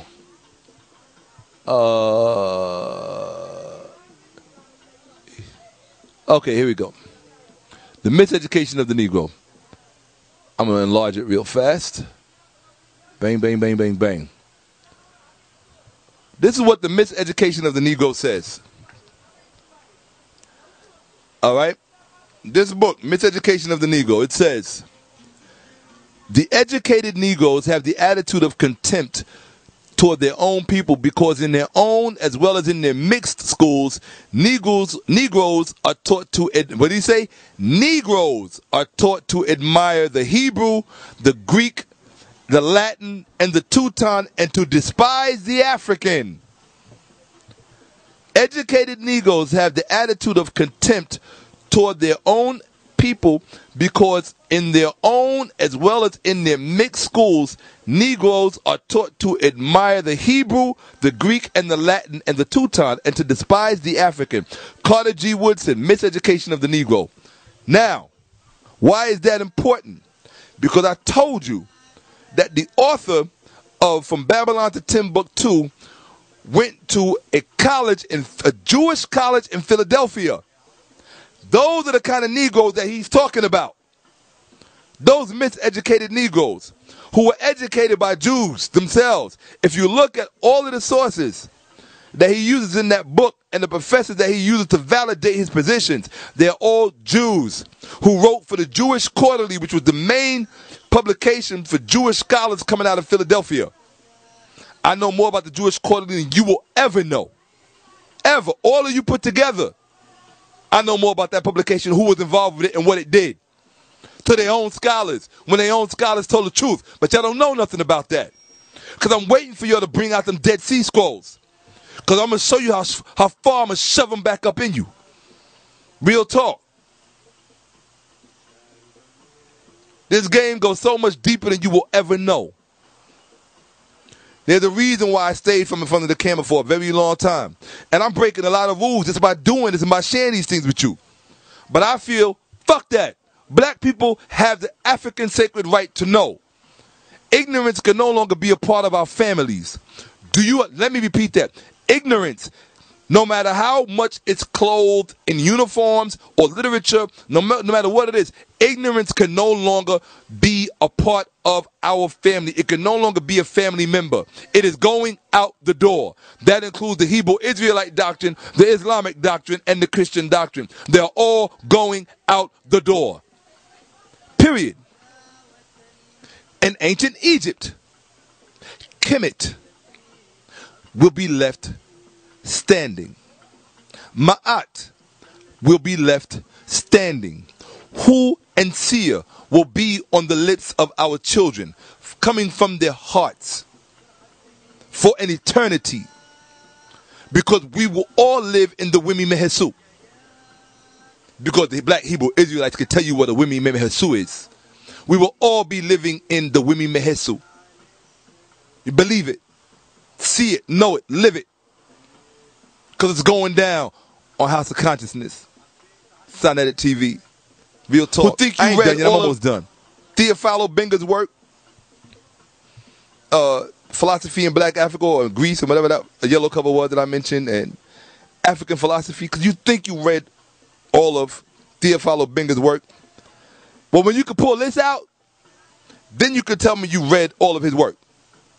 Because you ain't got this. You don't even know this exists. Okay? It's called A Lost Tradition, African Philosophy and World History by Theophilo Benga. And Obenga's the best out of all of them. So if you're not reading Obenga, you honestly think you fucking with me? For real? Come on, bro. My dream, you know what my dream is? My dream is to take Dr. Mario Beatty and Theophilo Benga to dinner and just ask them questions from sun up to sundown. Because those are my heroes.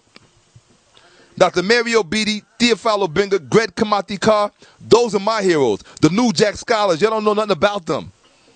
Y'all don't know nothing about them. Real talk. I'm almost done. Because I got to show them the main one.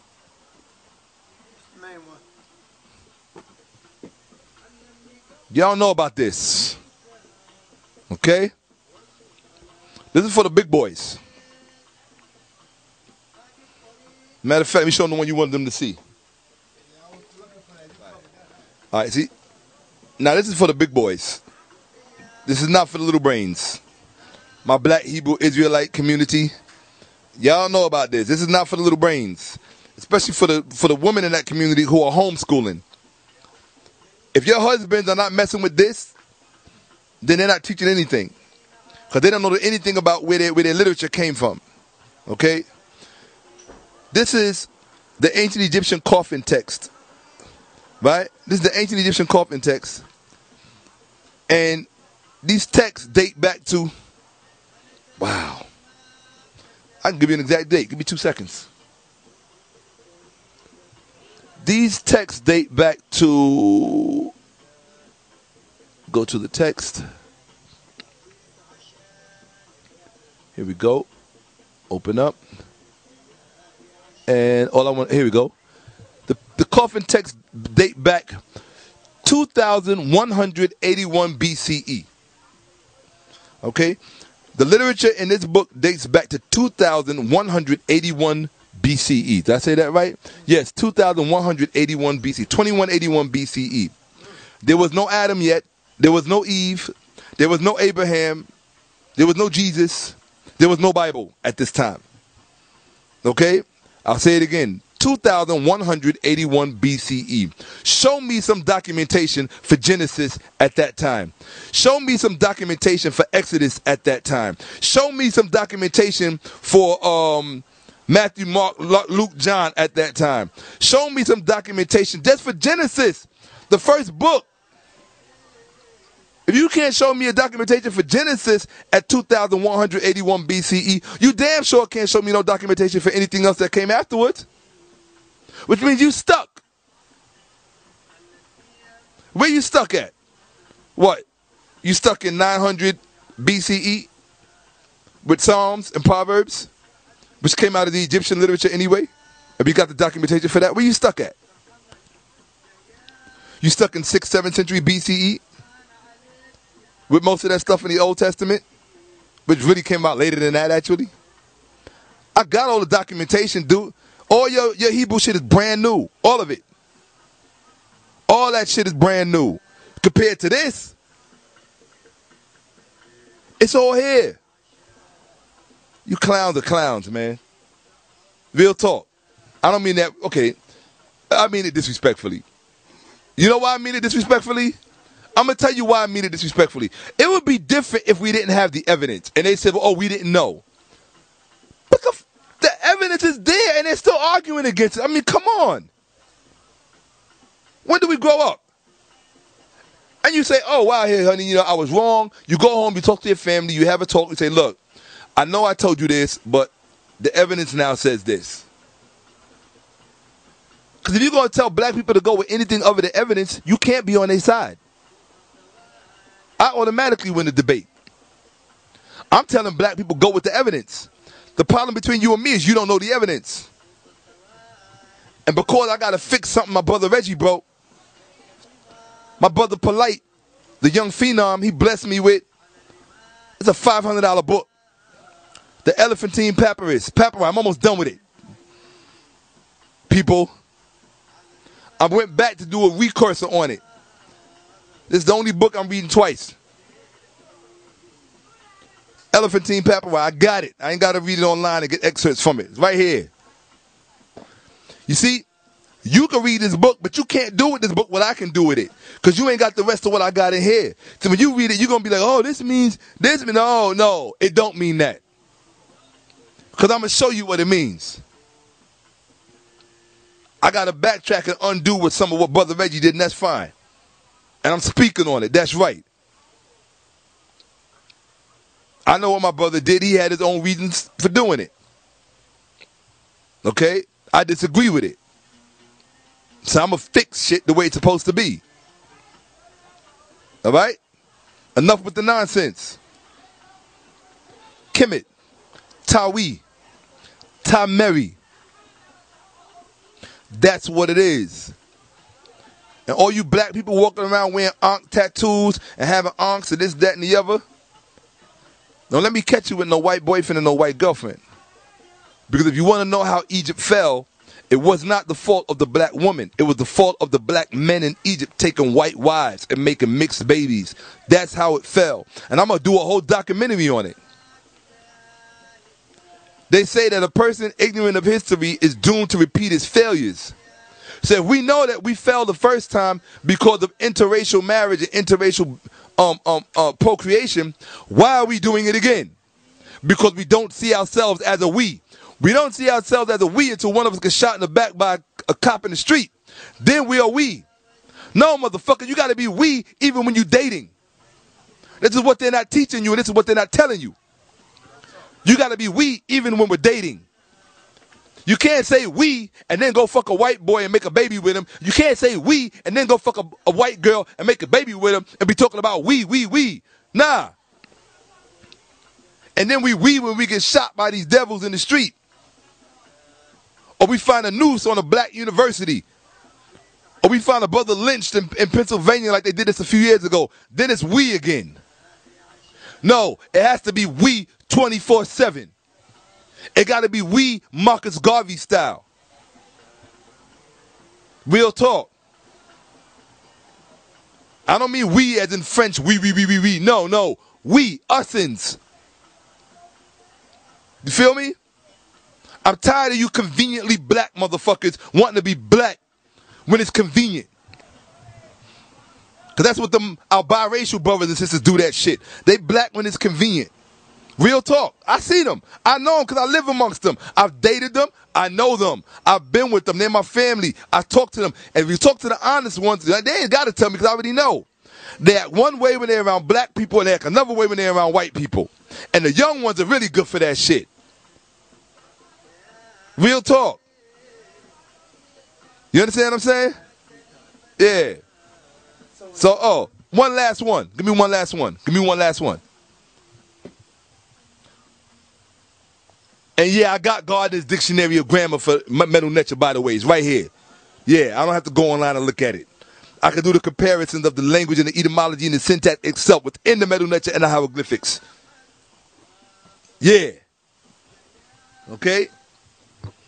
And I got you the Bible myth, the African origins of the Jewish people. Yeah, I got it by Moses. What's his name? Gary Greenberg, the president of the New York Biblical Archaeology Society. Biblical archaeology is a fucking joke. Anybody that knows anything about biblical archaeology knows that. Ain't no accredited scholarship in that shit. They're not even recognized by any archaeological accredited institutions. Biblical archaeology, my ass. Chariot wheels at the bottom of the ocean. I hit you with this microphone. Yo. Hold up. Here you go. And if you really bad,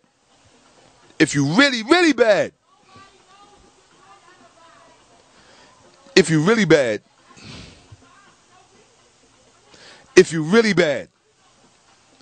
I'll give you the French name for it, because it was first published in French. Civilisation ou barbarie? Civilisation ou barbarie? Civilization or Barbarism, an authentic anthropology by Cheikh Anta Diop. This is one of the most difficult books you will ever read. You introduce me to one black Hebrew Israelite who read this from front to back, I will forfeit any debate. But you got to do it by tomorrow. You got to do it by tomorrow. Introduce me to one black Hebrew Israelite that has read Civilization or Barbarism, an authentic anthropology by Cheikh Anta Diop from front to back. Because if he ain't read it, he can't fuck with me. All your elders put together, Hashar, Nasi, Tazaria combined, if one of you ain't read this from front to back, you can't fuck with me. Are you crazy? Y'all eating too much of them matzo balls or some shit. What the shit Jewish people eat? Real talk. You ain't fucking with me if you ain't read that from front to back. It's not a game, and this is just a portion of my library. Black Athena, Volume 1 and 2, it's a portion. Hold it up, hold it up. I ain't got to hold it up for these fools. They're Black Athena, Martin Bernal, Cornell University. Because you're doing it for the other people. Yeah. Black Athena, Martin Bernal, Cornell University. All he did was copy a lot of Dr. Ben's work. That's why I don't bring it up too much. But you want to get it. Because it talks about the different paradigms of white supremacy and how they evolved. How they come out of 18th century France and how they changed previous paradigms that the world had on African civilization and culture. Okay? This is written by a true Semiticist who happens to be a Jew, and his father is Alan Gardner, the guy who wrote, his grandfather was Alan Gardner, the Egyptologist who wrote the grammar and the dictionary for ancient Egyptian words, for Medu Neter, for the hieroglyphics. Okay? There's some serious scholarship here. Volume 1 and 2. And white people hated him for writing it. White scholars hated him for writing it. Because he brought real scholarship to bear in it. A lot of which he copied from Dr. Ben. And Dr. Ben spoke on it to me personally in his living room when I was sitting with him at home, in his home. No, I've read all of this from front to back. I don't do what's called cursory reading. I have a bad habit. I read extremely fast. I read about as fast as your car drives. And I retain everything I read. And you really want to go on stage with me and debate? No, they don't. That's why they backing out, bro. Apparently, you don't. But if one of you Hebrew Israelites decide that you really want to debate me, hit me up. Hit Sonetta up. Real talk. If you could deal with what I'm going to do to you on that stage, more power to you. Real talk. I want you to bring the Moabite stone, the Moabite stela. Bring that Moabite stela. I want you to bring the Meneptah stela. I want you to bring the text from the Unas pyramid, the Hebrew text and the so-called Canaanite text in the Hebrew pyramid that Wesley Muhammad wrote the most ridiculous piece on about Proto-Arabic. And that I will say. I'm not talking about Islam. I'm talking about what he said in the article that he wrote. It's ridiculous. And I'll break the article down for you. Now you know about this book, right? An Empire of Their Own. How the Jews invented Hollywood. See, this is for the young black sisters out there who have your minds being brainwashed right now, falling in love with white men all over the place. I know you got Bell, you got Scandal, you learning how to utilize these white boys to get what you want. That's the problem. But the problem, that's no problem. The problem is that you're throwing away the black family in the process of doing it. And that's where the damage is going to come. Irreparable damage is going to come in. And you're throwing the brothers under the bus. You're sending them to the white girls. And what you black sisters better remember, all you black sisters chasing white boys out there, when you get tired of them little peckerwoods, and y'all decide you want to come back home, brothers don't just have long phalluses. We also got long memories. So a lot of y'all not going to be allowed back in. I'm just letting you know. Stay where the fuck you at. You wanted to be there, you made the bed, you lie in it, stay in it. Real talk. But I ain't too worried about it, because you know why? They say that right now, white boys are trending. And you know what they say about trends, right? They come and they go. Real talk. But yeah, am I disturbed by it? I'm disturbed by it, not because of interracial dating. See, I'm not one of these people that poo-poo interracial dating. I think that young people should be able to explore each other. They should have friendships of all kind of races, even if it leads to dating. I don't think there's anything wrong with that. I have a problem when black women decide as a mass movement they all just going to go for white boys, and white boys exclusively, or just non-black males. Are you out of your fucking mind? After what black males did for you, so you could walk down the street with freedom and respect and dignity and integrity and not have to drink from a black water fountain or sit at the back of a bus or be able to work in certain places. You got black men that sacrifice their lives for you to be able to go stand in front of a television camera. You think black people are always allowed on TV? And then you just gonna say, fuck us? No, because you know why? Like an old girlfriend of mine used to say, you got a new generation turning 18 every day. And you're going to be the old. And the new ones are going to be raised with that consciousness. They're going to have Dr. Ben in their mind, Francis Cress Wilson in their mind. They're going to have Amos Wilson in their mind and in their hearts. Not just in their minds, in their hearts, in their souls. And so all of y'all just going to be played out and tired. You are the future of played out and tired. You're going to be a bunch of old black women walking around with a bunch of, I don't know if it's going to be walking around with a bunch of old white husbands. You know? Because all them old white husbands going to be dying from ACLS. What's that thing they do in the ice bucket challenge for? Right? So, you know, it is what it is. I'm just keeping it 100. You know? Shaka Amos, keeping it 100. So this is just a portion of my library. I can show you some more because there's a lot more down here, but I'm done. You know what I'm saying? All of that's in here and more. You feel me? The rest of my library is out in the country at one of my family members' home, but I keep all my good stuff. Okay? All right, cool. So I'm just letting you know, if y'all really want to do it with your brother Shaka Amos, be prepared to come up against what's in here. That's all I'm going to say. Hashard, you had your chance. I was going to come down tomorrow. Y'all decided not to be there. Tazariak, Nazi, and Tazariak, and Nazi. Not y'all running, y'all ran. As far as I'm concerned, you can't even get a debate after this because you ran. So I'm putting that out there. Y'all can't even get a debate after this. You ran. I'm going to find some other Hebrew Israelites. Y'all ran. That's a documented history. It's on Tazariak's thing. It's on. Yes, it is. Tell the truth. I ain't lie. I ain't make it up. I did not make it up, Jack. Brother ran. He said, nah, we don't want it. You know what I mean? Our people dying. Yeah, our people been dying from the time they got before the slave ship. Yeah, right.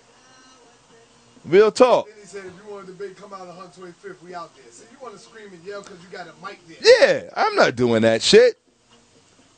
If I go at you dudes, I want the whole world to see what happens. If I get defeated, I get defeated in front of the whole world. But if something else happens, it's got to happen in front of the whole world. That's it. That's it. Because the stakes are high. Yeah, the stakes are high. I get that. You feel me? I understand the stakes are high. Real talk. Yeah, hold up. Where my shit at? That's it anyway. Come on. All right, let me tell what the Zoriak said. Yeah. Boom. All right, fuck it. I can't find it anyway. I don't know what I do with that shit. Say it off the top of your head. Oh, here it is right here. Yeah, let me go to my page. Here it is. Boom. Where you at, Zoriak? Oh, here you go. For the record, Tazoriak said for the record. That means the historical record. ISUPK will not be doing the debate against the so-called conscious team. That's Reggie, Polite, and myself. Neither will Nasi or Hashar. Anyone want to debate, we on 125th every week, waking our people up. Look, like I said, I came to the Hebrew Israelite camp to the barbecue. Hashan and them waited till I left to show up and talk smack. Real talk. I stayed, yo. Real talk. Shanetta, was I there for a couple of hours? Sir. I didn't come and stay for 15, 20 minutes and leave. No, sir. I was there for a couple of hours. In fact, I sat in the rain because it started raining. Am I lying, Shanetta? No, sir. I sat in the rain and waited for y'all. Y'all waited till I left. Y'all made sure they was on the cell phone. Is he going yet? Is he going yet? Y'all made sure I was gone. And then you came and jumped on Brother Reggie because you know Brother Reggie ain't me. All right? Brother Reggie know he ain't me. And I'm not him. But I pulled him in because he's my peer and my colleague and my teacher and someone I respect. It doesn't mean we agree on everything because we don't. There's a lot of things that Reggie and I disagree on. A whole lot. But I love him and I respect him, and that's my brother. Real talk. Like, I love Polite and I respect Polite, and that's my brother. And what y'all have to understand is that the kind of love and respect that I have for Polite and Reggie, I don't have that kind of love and respect for everybody in this game. Ankh Akek, I got love and respect for Ankh Akek and Amen Ra Squad. My heroes, brother Sanjeti Yangwa. That's my hero. Real talk. Infudishi, that's my hero. Vakedi Amen, that's my hero. Jabari Osaze and Anika Osaze, those are my heroes. You understand what I'm saying? So people who are my heroes, who I hold up, yo, the rest of y'all, nah, you can't see me.